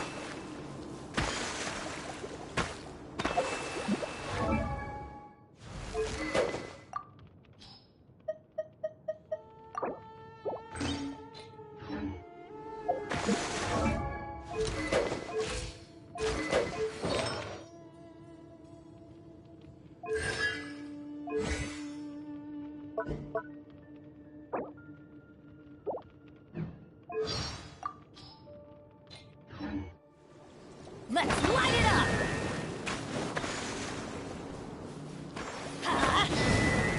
Off we go! Adventure time!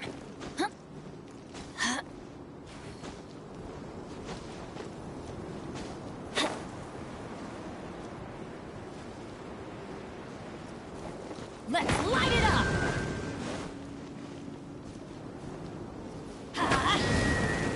Off we go!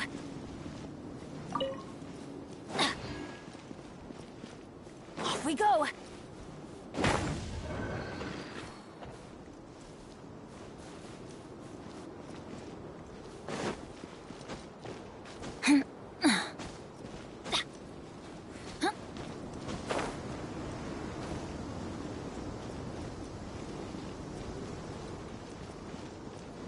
Adventure time!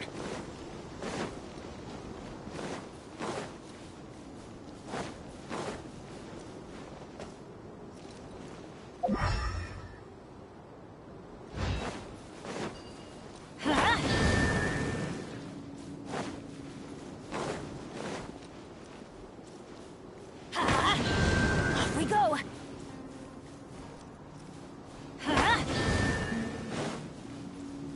Adventure time!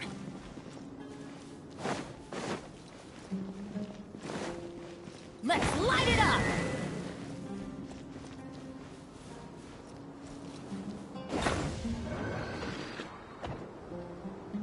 Off we go! Adventure time!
Let's light it up!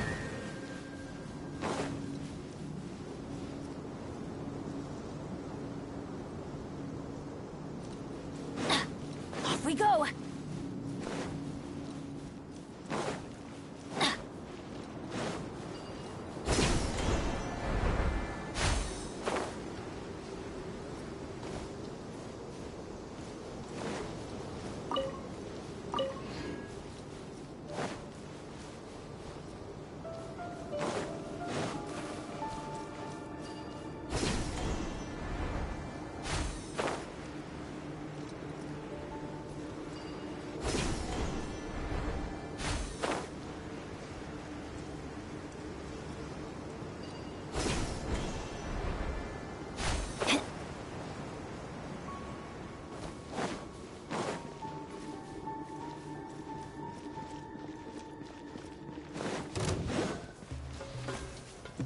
Adventure time!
Well, what do we have here?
Let the wind lead.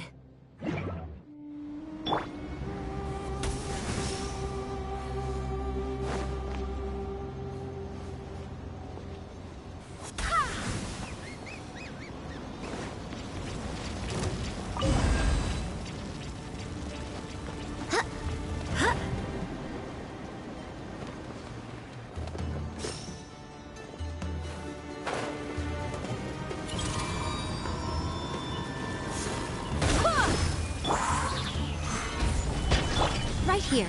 Emerge. Right here.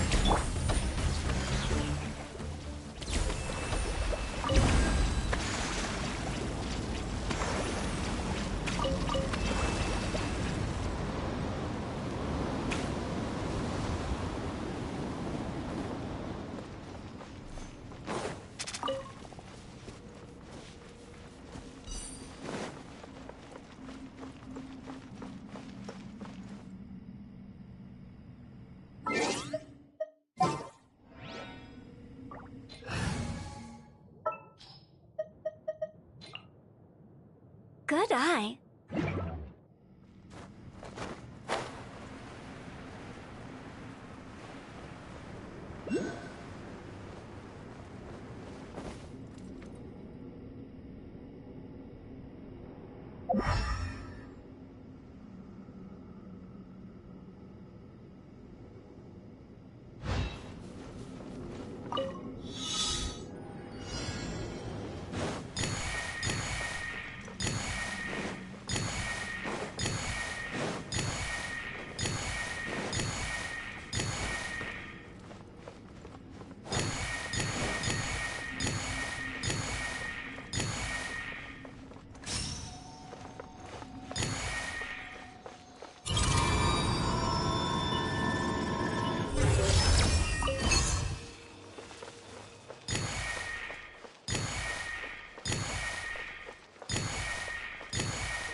Let's move out.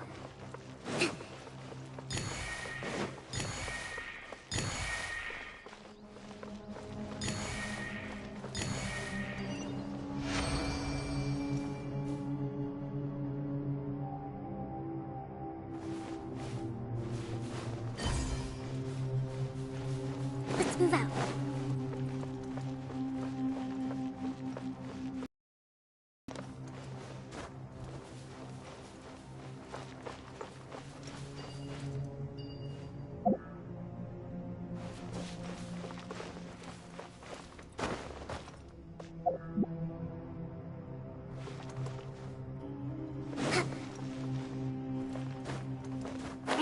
king.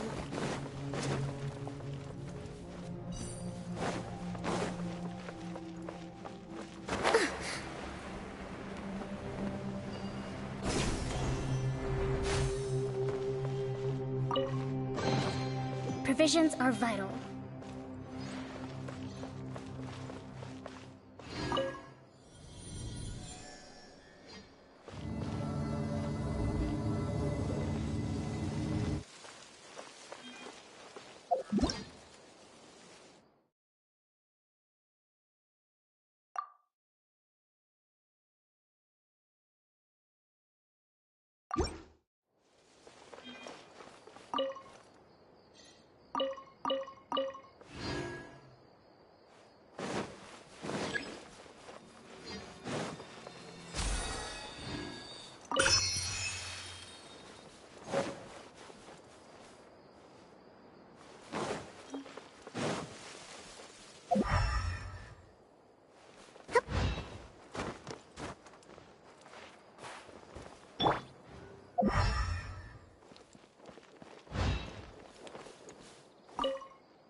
Allow me!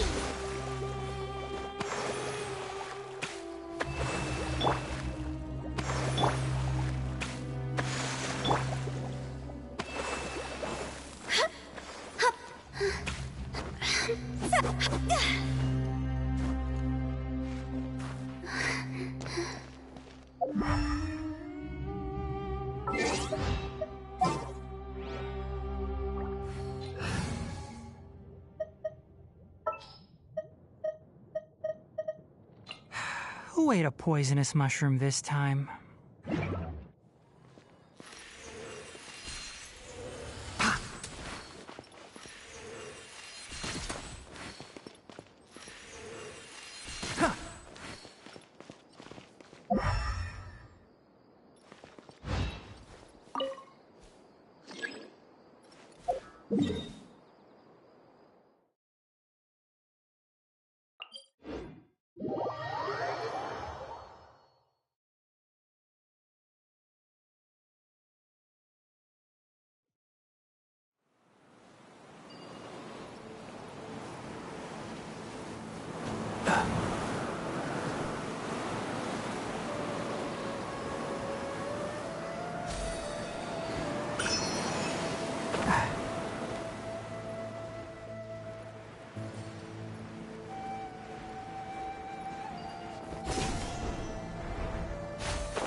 so hot. Even a mist flower would melt in this heat. Now that I think about it, it wouldn't. But you'll get what I mean. Oh.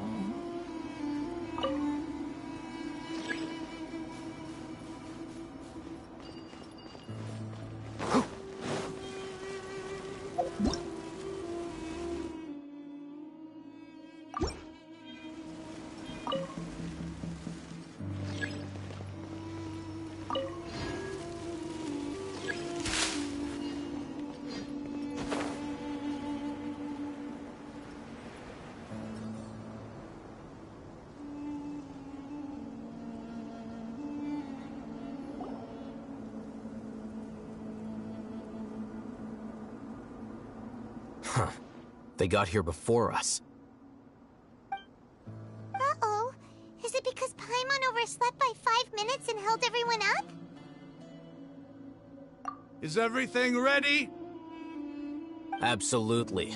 Although, you brought fewer people than I imagined. Bring him over.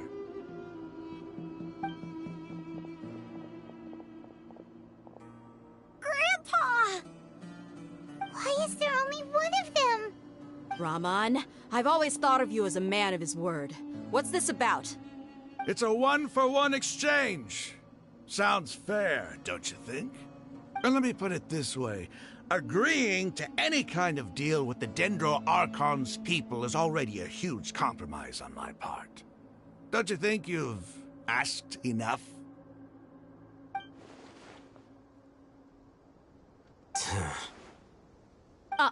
You stay right there!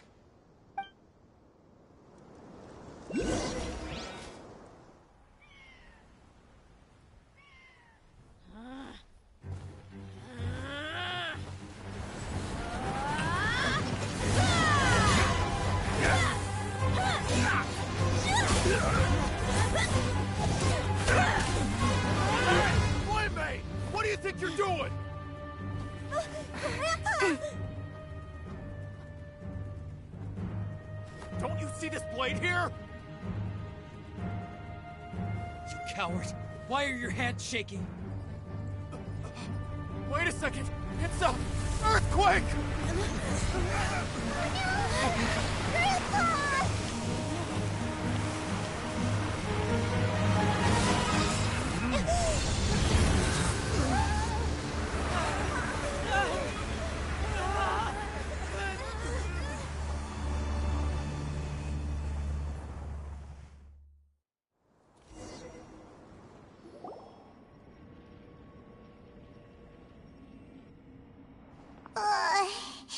Paimon's dizzy.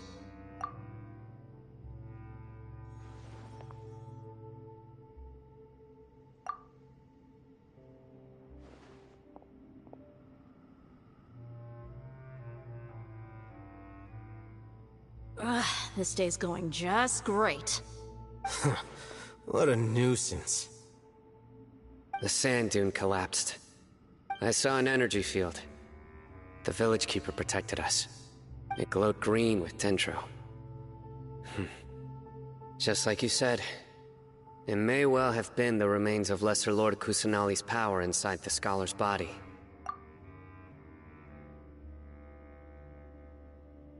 The Dendro Archon.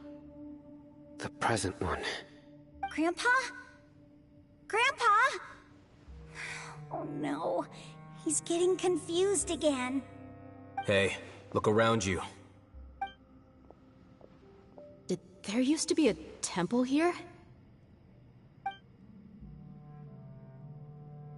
It seems that when the sand dune collapsed, it exposed these underground structures.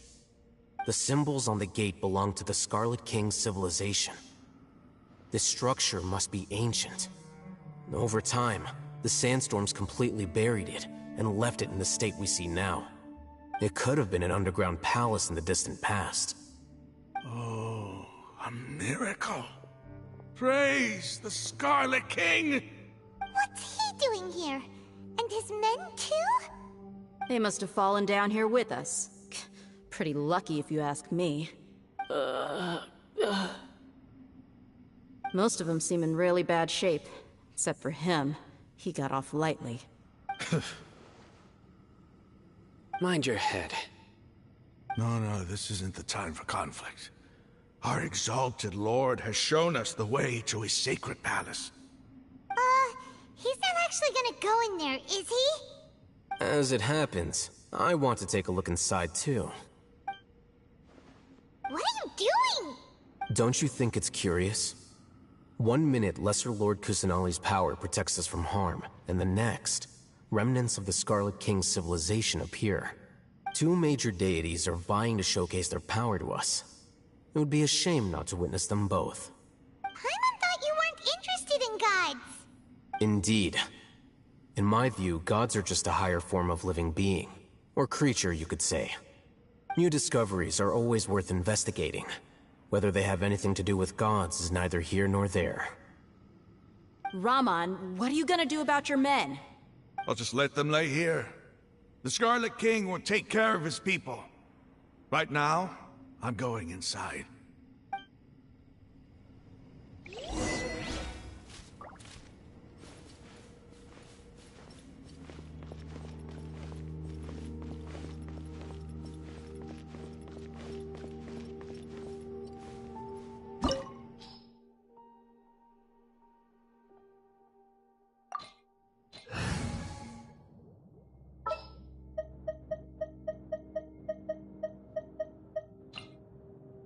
Send one, send them all. What's your battle plan?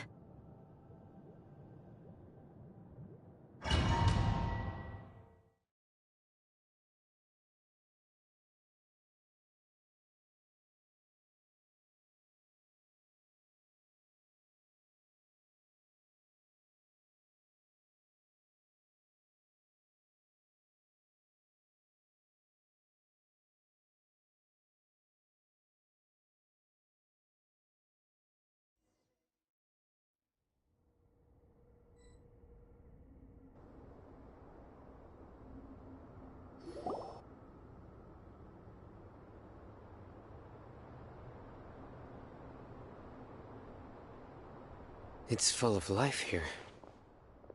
This defies comprehension. It looked completely desolate from the outside.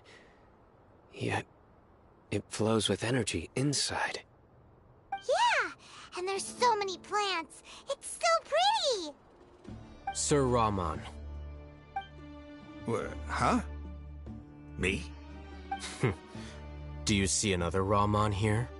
Are you mocking me? What do you mean, sir? Interpret it however you want, but there's something I'd like to draw your attention to.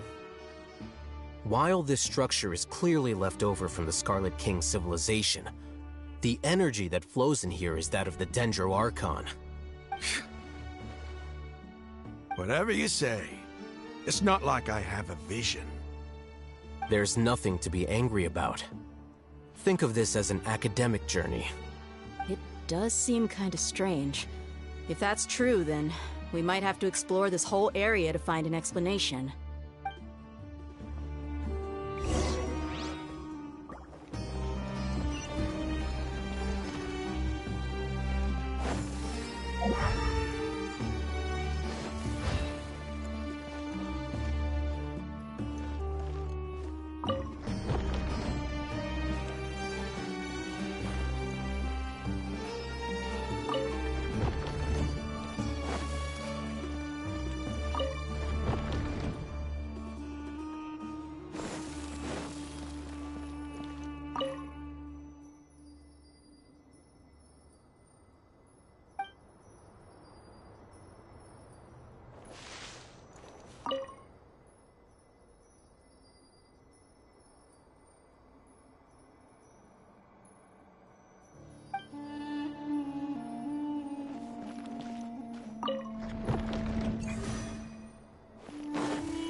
Huh?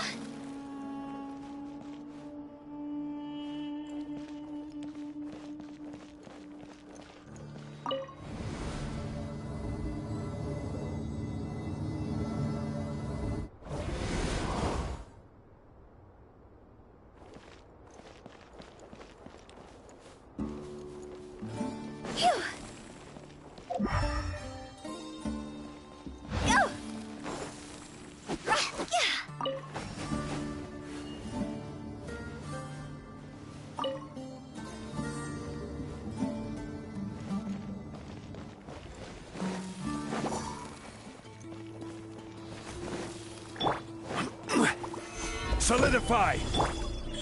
Emerge. Huh. Rah. Ha. Shudder.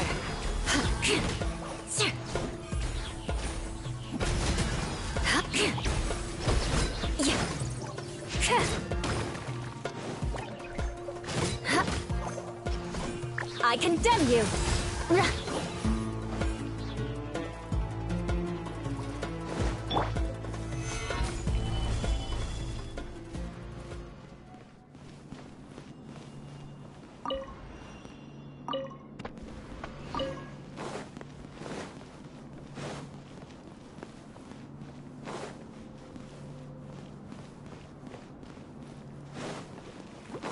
This is order.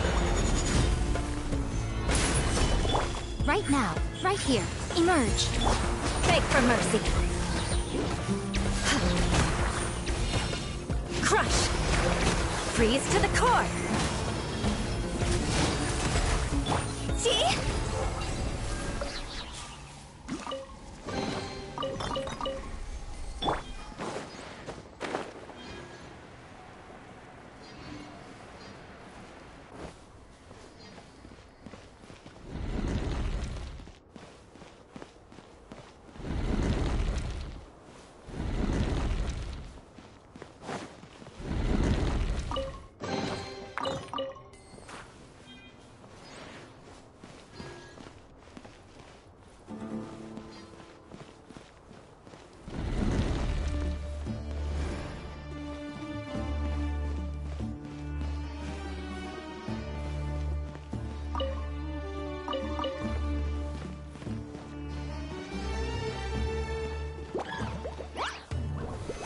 Stabilize! Right now. Beg for mercy.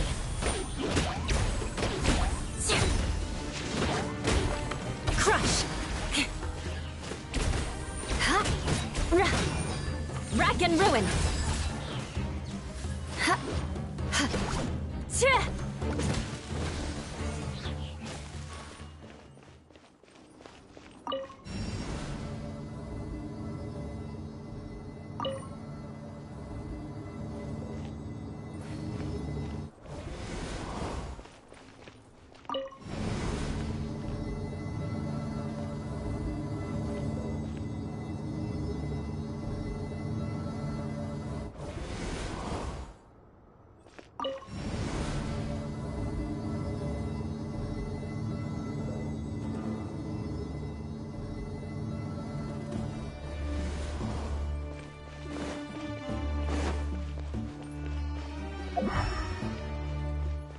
Time to scout.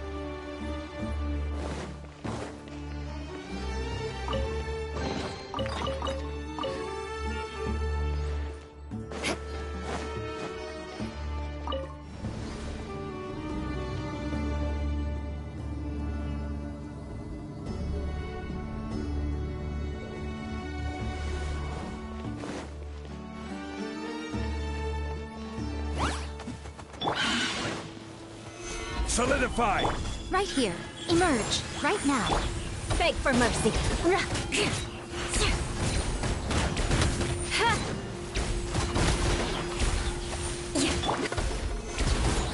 I will have order.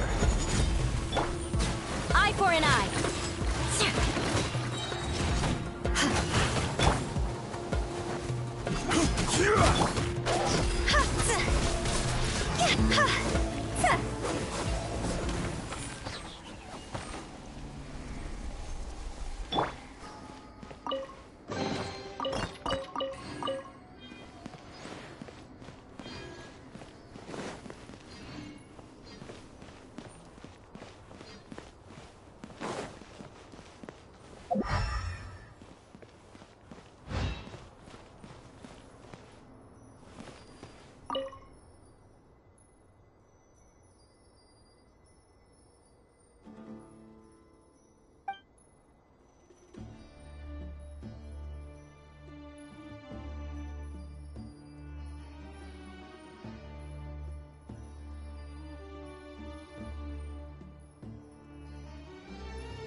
Gather!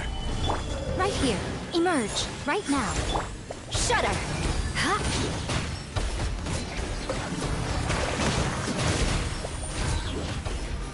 Flood of frost.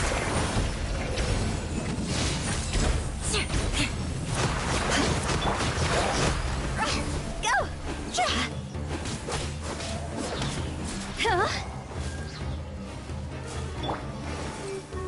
Stabilize! Emerge. Right here. Crush. Yeah. Shudder.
Osmanthus wine tastes the same as I remember.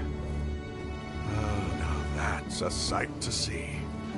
The Scarlet King's splendor surrounds us. There's so much vegetation here.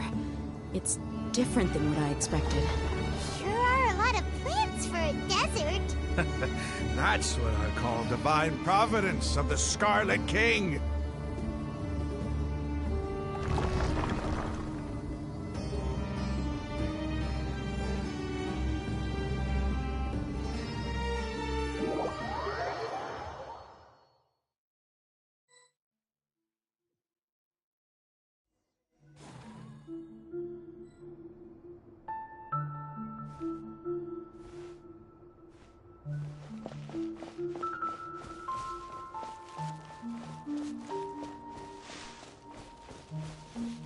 It's getting brighter!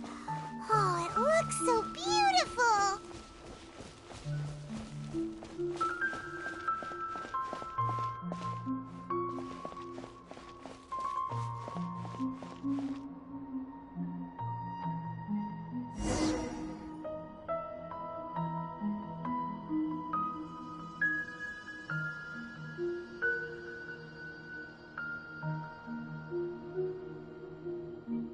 Wait. What's that?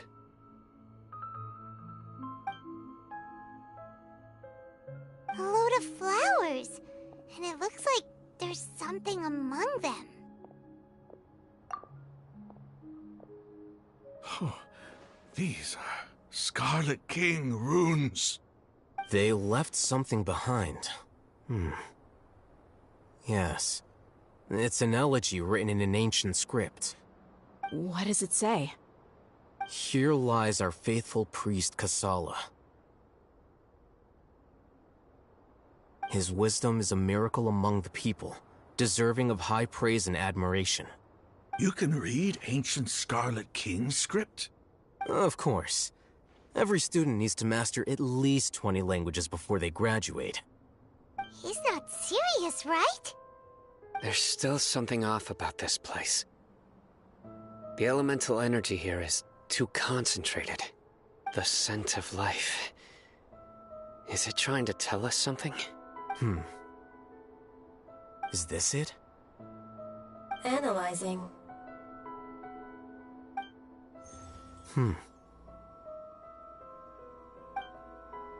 There seems to be a hidden message among these skeletal remains. Excellent. There's a device from the Scarlet King's civilization in this gravesite. I'll transmit the information over and project it for everyone to see. Isn't sharing knowledge against the Academia's rules? Yes.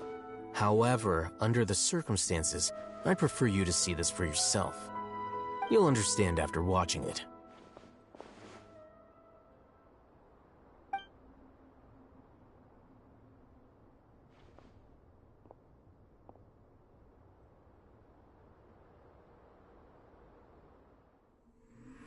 Civilization is born of knowledge, but so too can knowledge be its demise.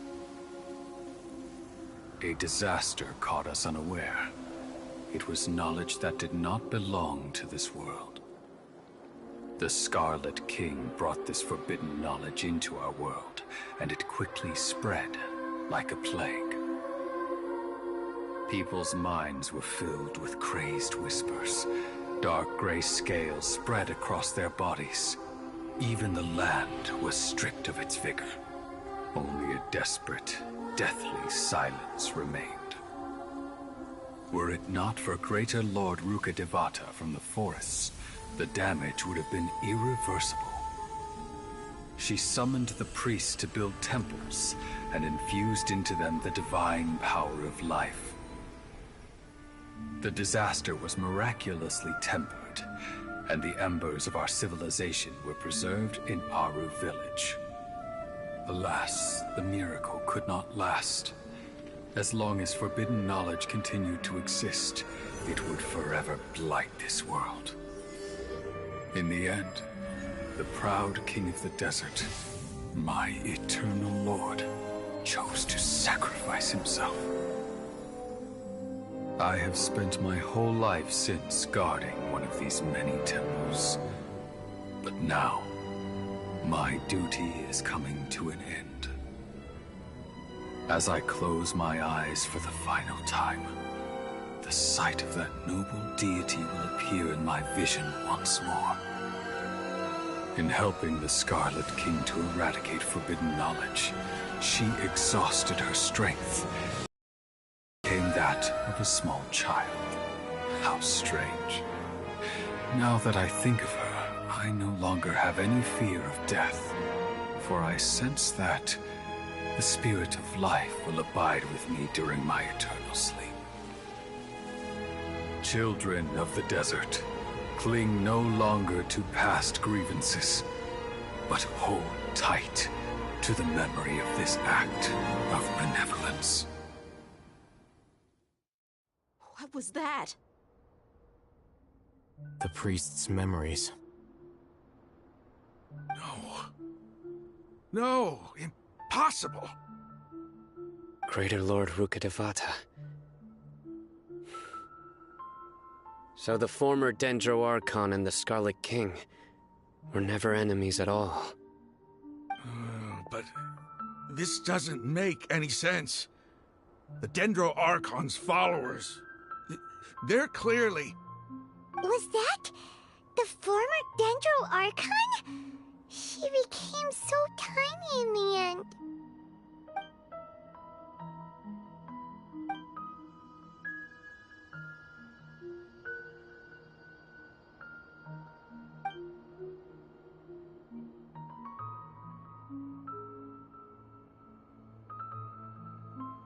You might be distrustful of the Akasha, but there's no reason for you to doubt the Scarlet King's technology. You've just witnessed his priest's last words. I've never heard about any of this before. The surviving followers of the Scarlet King all gathered in Aru village. Our god did not make mistakes. We refused to believe any of the rumors. The Scarlet King's death, the all but total annihilation of our civilization, it was all Greater Lord Rukkhadevata's doing. We saw her as nothing more than a traitor, who stabbed us in the back in our moment of crisis. Just like us humans. Fighting, feuding, double-crossing each other to survive in the desert. You were blinded by your prejudice.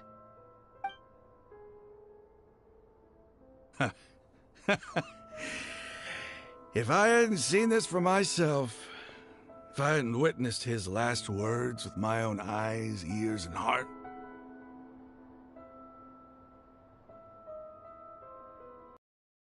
ever begin to accept this. The truth is so far from what I've always known. Am I really supposed to believe that after all these years, all this time seeking revenge, suddenly now my enemy is my savior? Rahman, that's enough. Give it a rest. You're starting to make a fool of yourself. Dia, tell me, my Eremites and I, what are we even fighting for?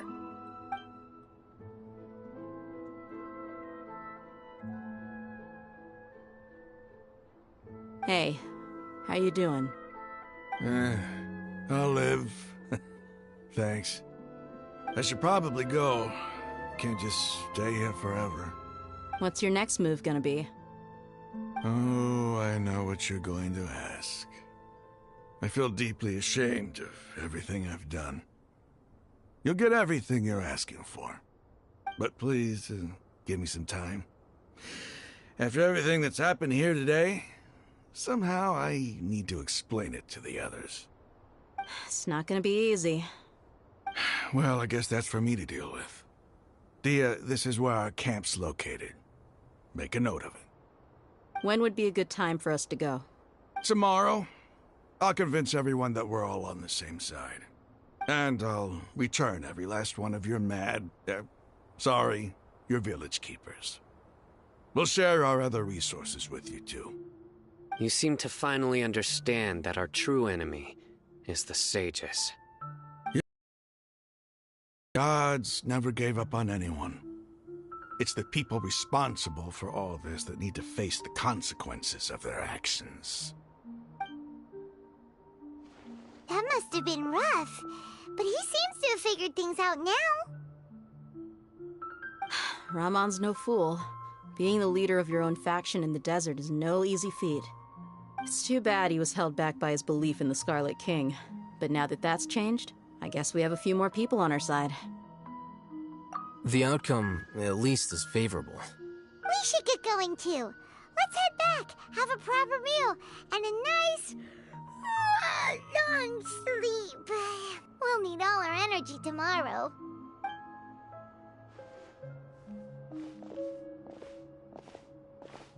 Sino,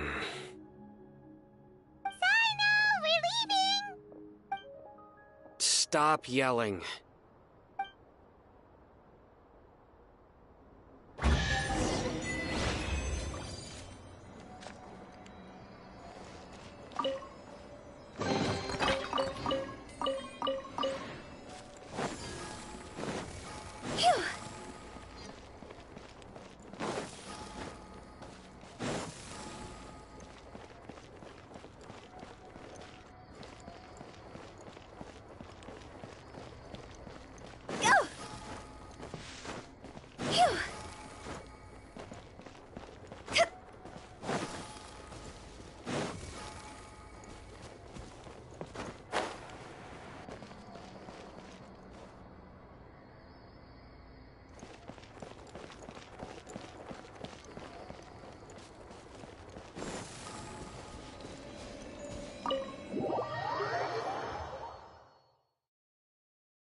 With the wind.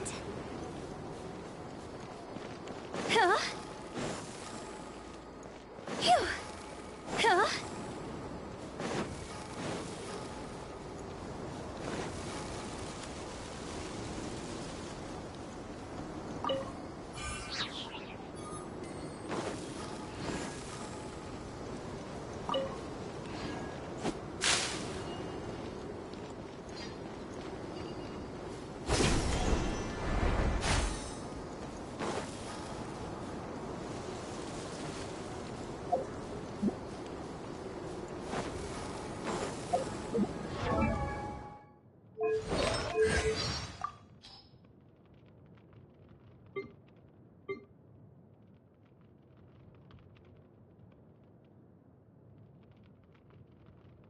Qingshin slime condensate. Ugh. Surely this is Xiangling getting payback. Splendid, splendid! Now allow me to compose a poem in loving memory of this dish. Sure you don't want my help? Come on, it's a great deal. Cook twice the amount in the same time. Ugh. I declare this dish dead. Rest in peace.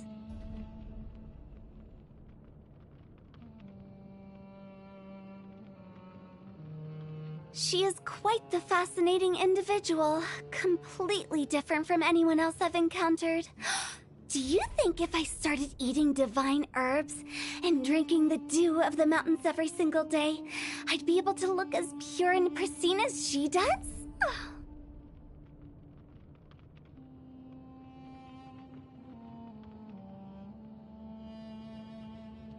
Fighting's a pain.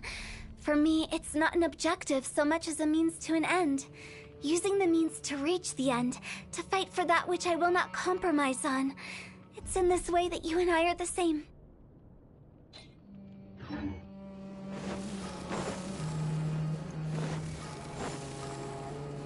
Phew!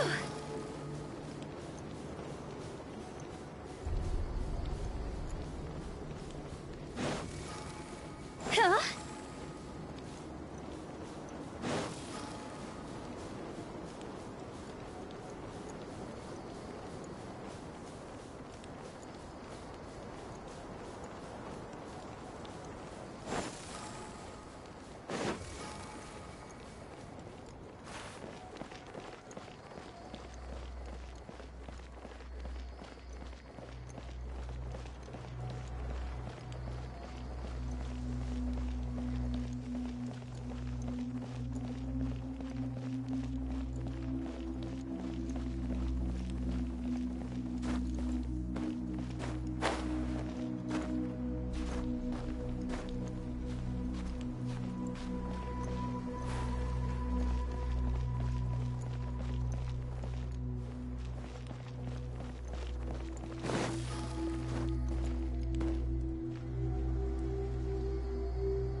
This is destiny.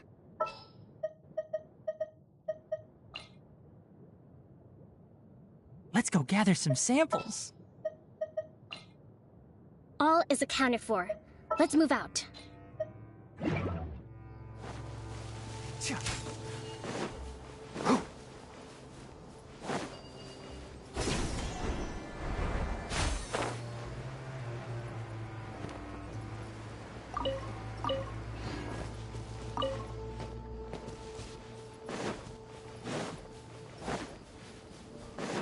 Keep up.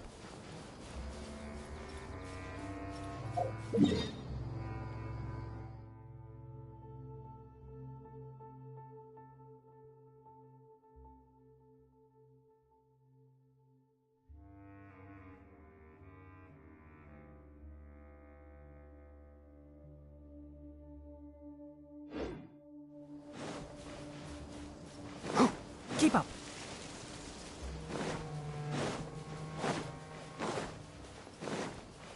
Ha!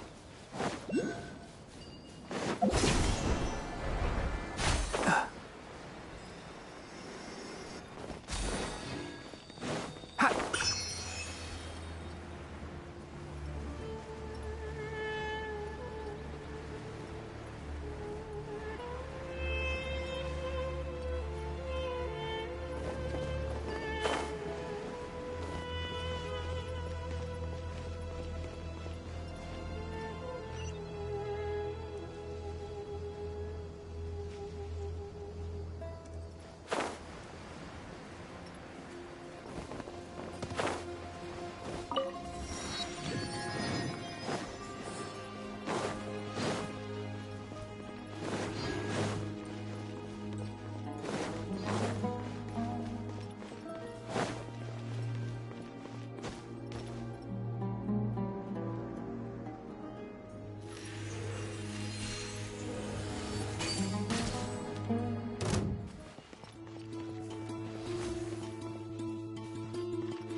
Keep up. Ha! Ah, it's so hot. Even a mist flower would melt in this heat. Now that I think about it, it wouldn't. But you'll get what I mean. Oh.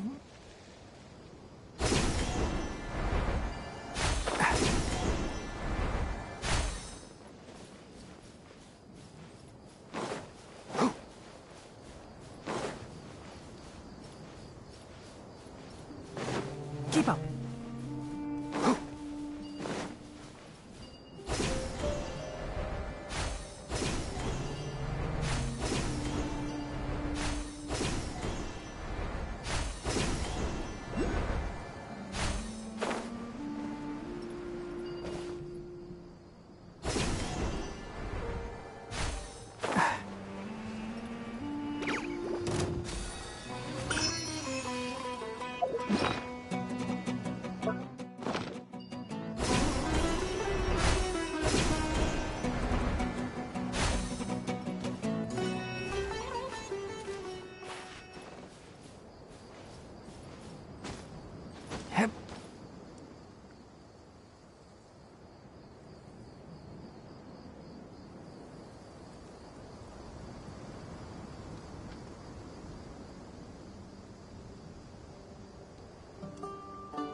Huh?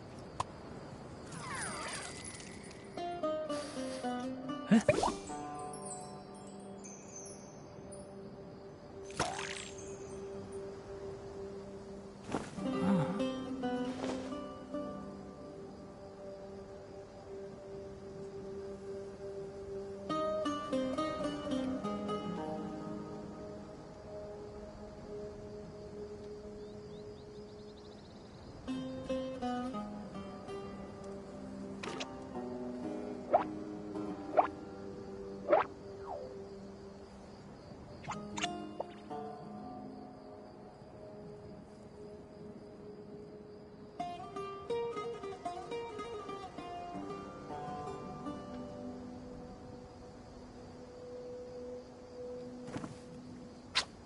Huh?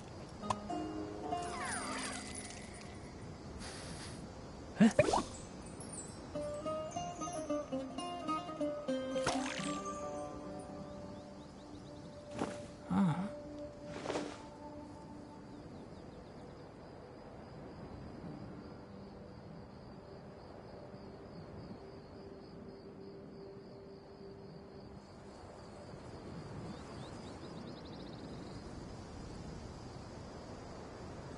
If you press a leaf between dry sheets of paper, you can make an attractive and handy bookmark.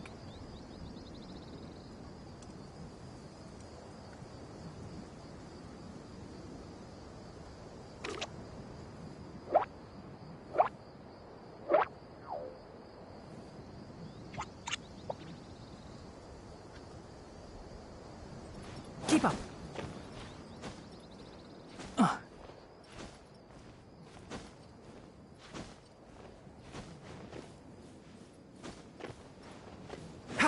Keep up.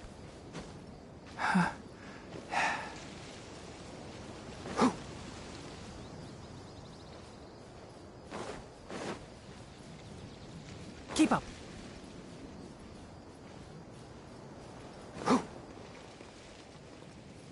Keep up.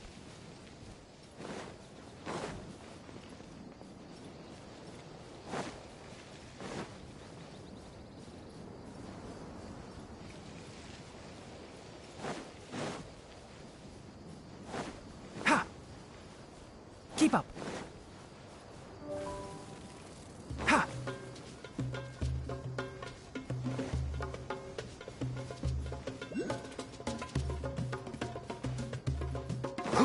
Keep up.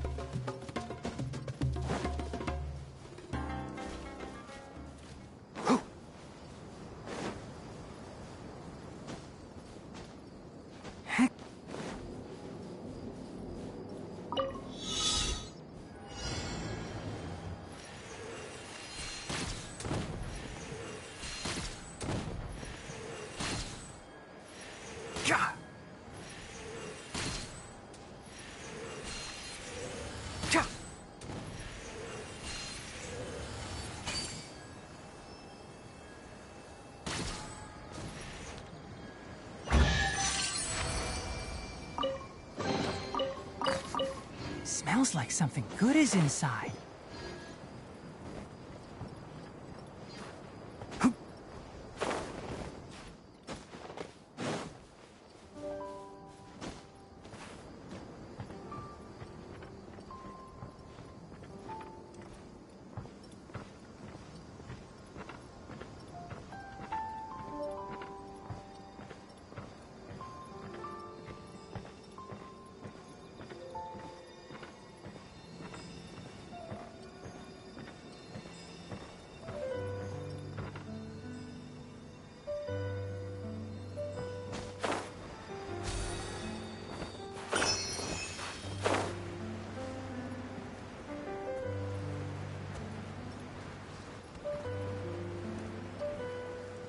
Keep up.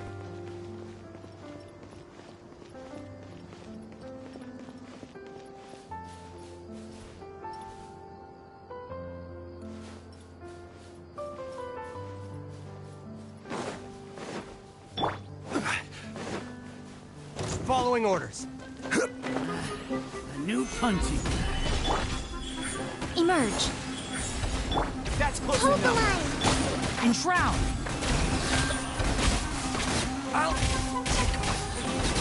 Need. Huh. I hear everything. Solidify. Now you're right here. Emerge.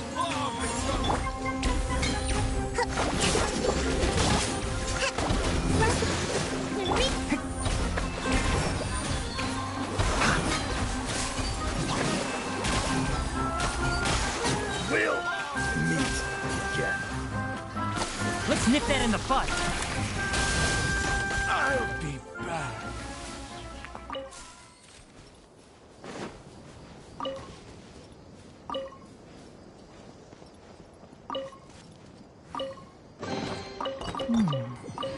Why is there a chest here?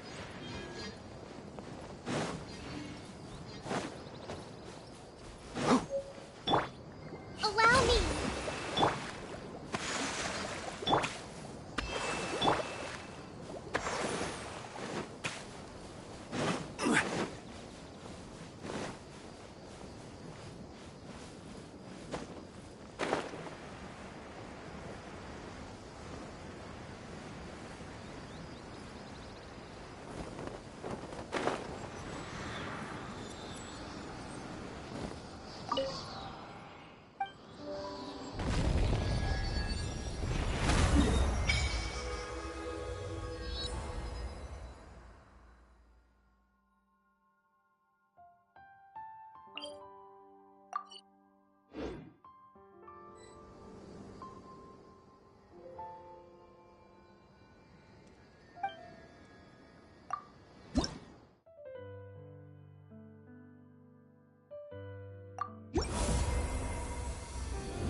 Let the wind lead.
Things are going a little too smoothly today.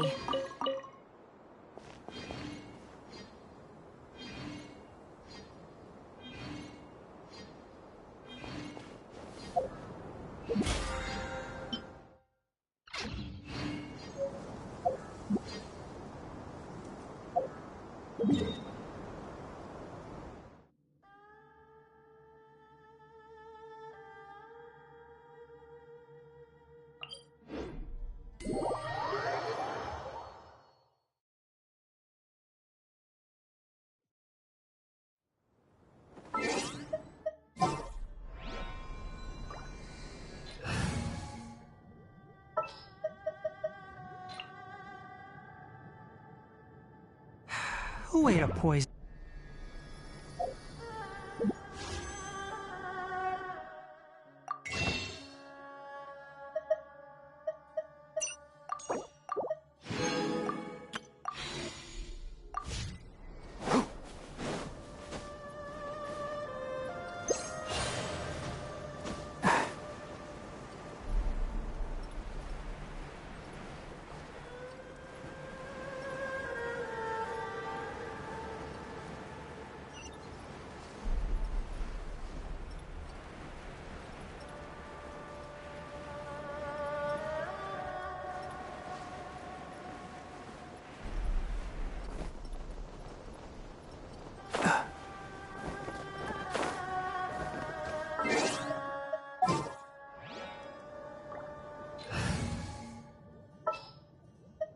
We may leave at any time.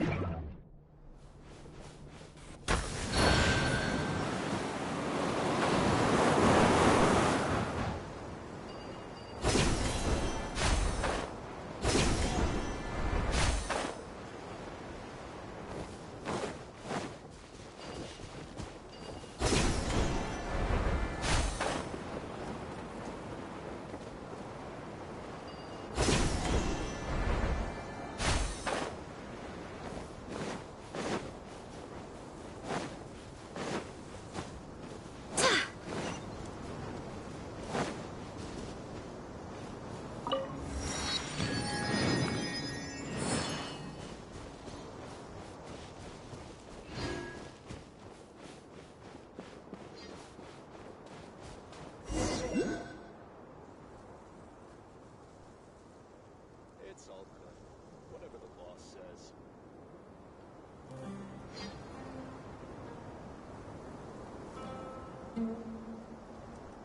Raman, we're here. Everything's been arranged. Someone will bring the village keepers back to Aru village shortly. I guess all I can say now is thanks for agreeing to help. Don't mention it. I think we can both agree you went to hell and back for it. But we share a common cause now. From here on out, we're allies. Where are the perpetrators? I'll bring you to them. Follow me.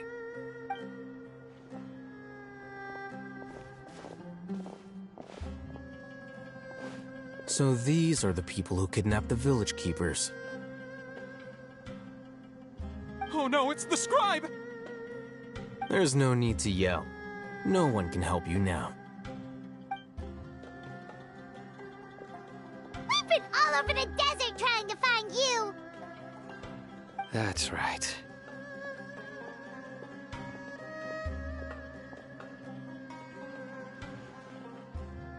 General Mahamatra? No, no. Make it quick, please. Swift and painless. Whoa. The moment they set eyes on Sino, they turned pale like they've seen a ghost. You should have known that I would be coming for you. Wait, we were just following orders. You know what I'm talking about, right? There's no way we could have done all this by ourselves. No, not Sino. He's gonna tear us limb from limb. I could do worse. Please have mercy. Start talking. Otherwise, I'll have to resort to other methods. So, your superiors have kept you quite busy recently. Why? What are they trying to accomplish? They wanted to extract canned knowledge. Don't play dumb. You know what I'm really asking. They extract divine canned knowledge. Then what? I really don't know how to explain it. Well, you better start talking or you'll be sorry.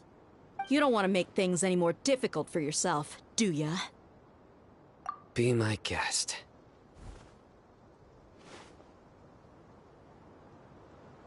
Huh?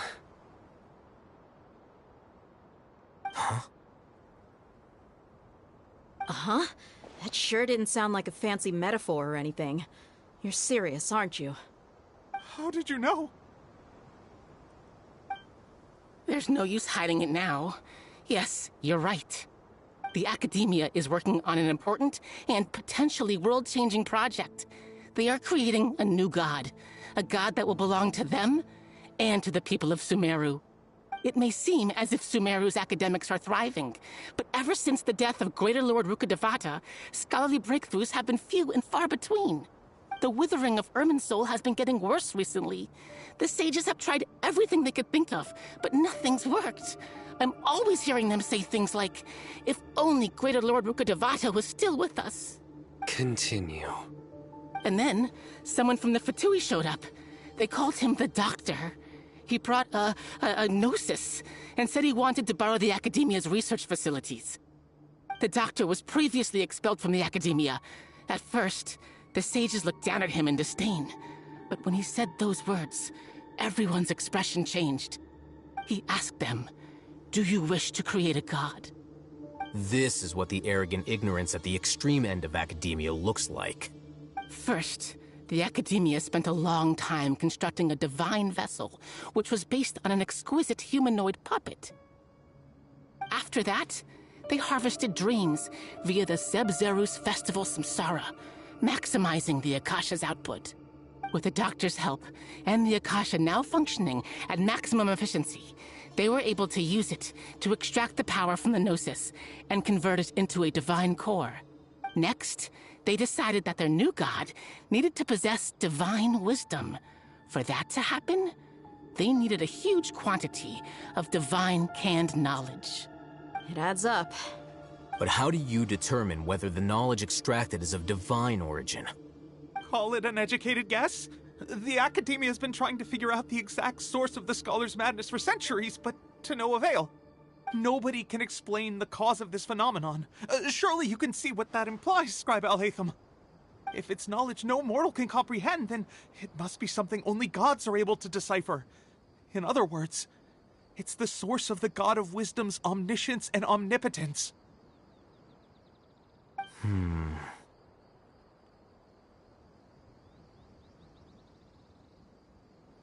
You must have noticed by now. The Academia doesn't care about who their god is. It's the ability to exercise control over knowledge and wisdom that matters. It is as if they are cursed with a desire for omniscience and omnipotence that burns in their blood. Some organisms demonstrate phototaxis, and thus orient their entire lives in respect to sources of light.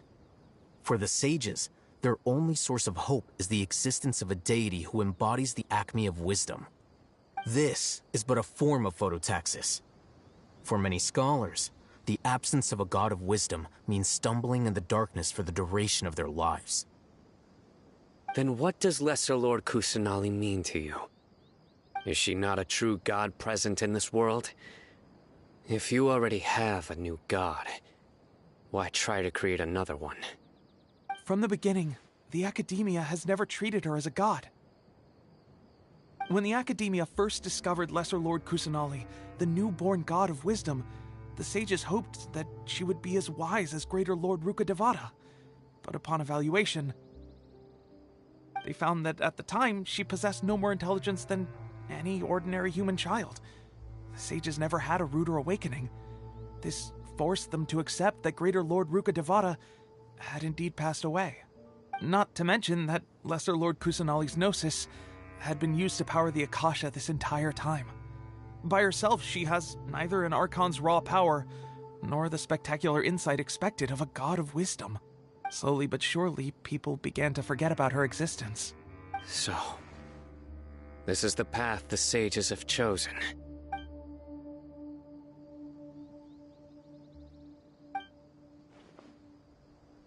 All right, let's try to keep our cool.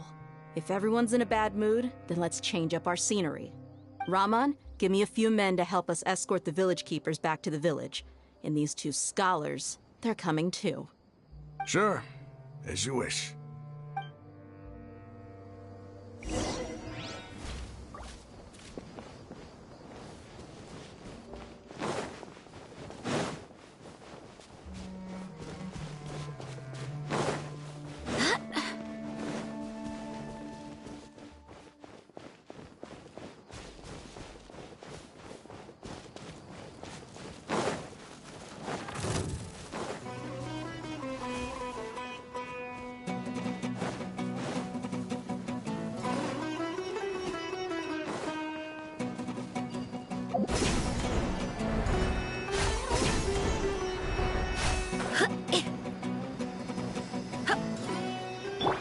Rise!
The village keepers you found have all been returned to their homes, and each one has a dedicated caregiver to look after them. The two new scholars are being kept under close supervision, too. Really great work, everyone. The atmosphere is so heavy.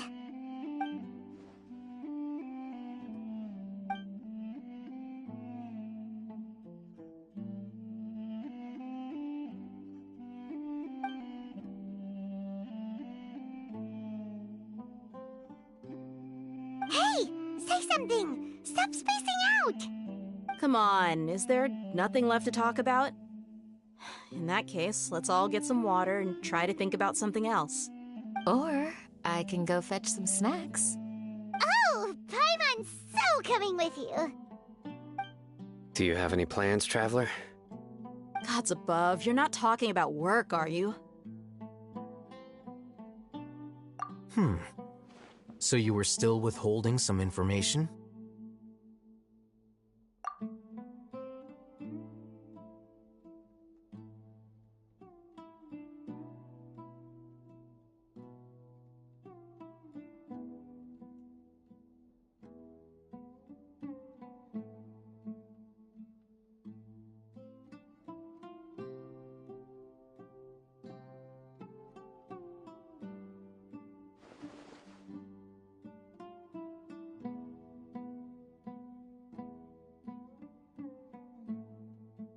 though we lived through all of this firsthand, it still feels super surreal to hear you talk about it again.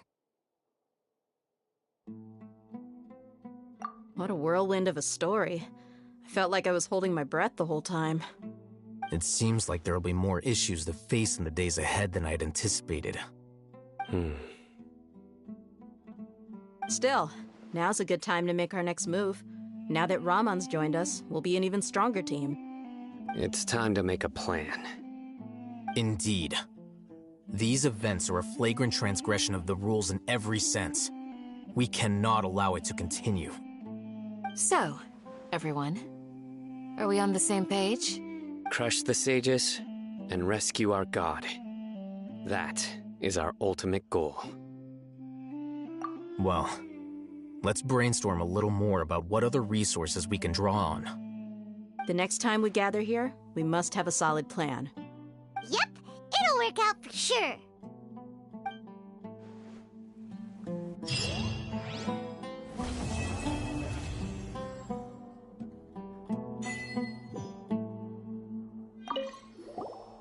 Don't rush. This is a big undertaking, and the planning and preparation for what lies ahead will no doubt take some time. Take it slowly. We need to make sure the plan is as effective as possible. He's starting to read his book again. Hey, are you even listening? Would you like me to lend you something to read? No way. Your books aren't quite to Paimon's tastes. I was joking. I know my books are far too difficult for you, and I have no intention of lending them out. Ugh, you're so annoying.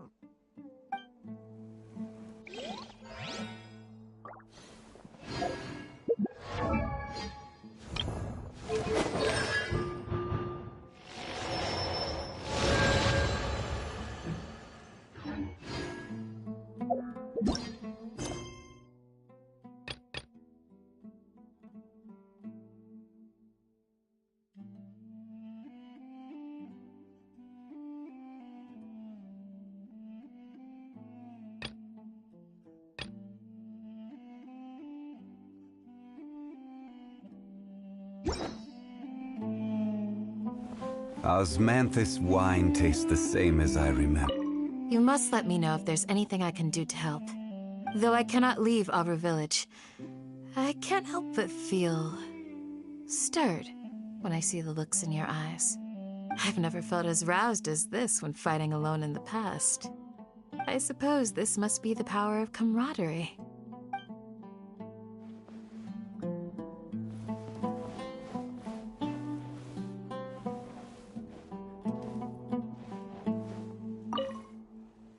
In the past, I never imagined that even the gods could suffer from hardship.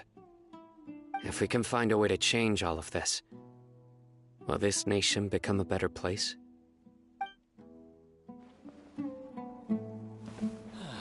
Your memory is far superior to mine.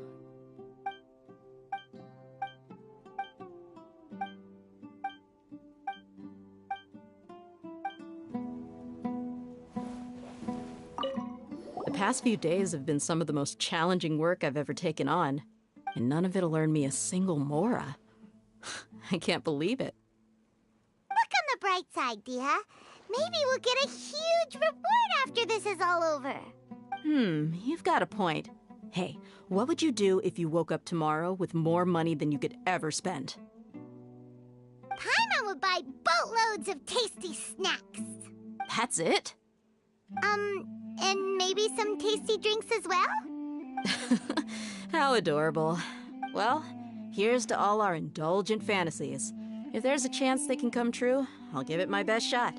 And here's hoping that everything we do from now on will change this world for the better.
Osmanthus wine tastes the same as I remember.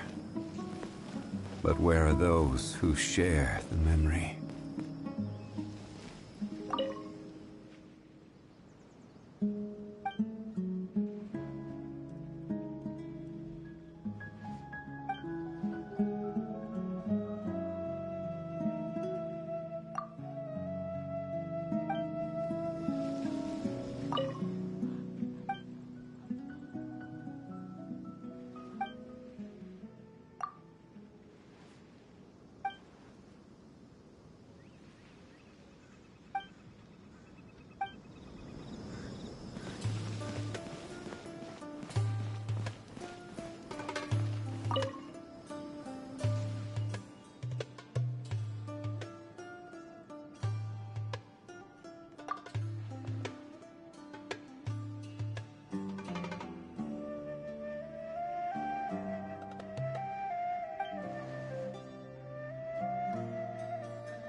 Gather! Right now. Emerge. Right here. Hold the line!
I hope the others find some.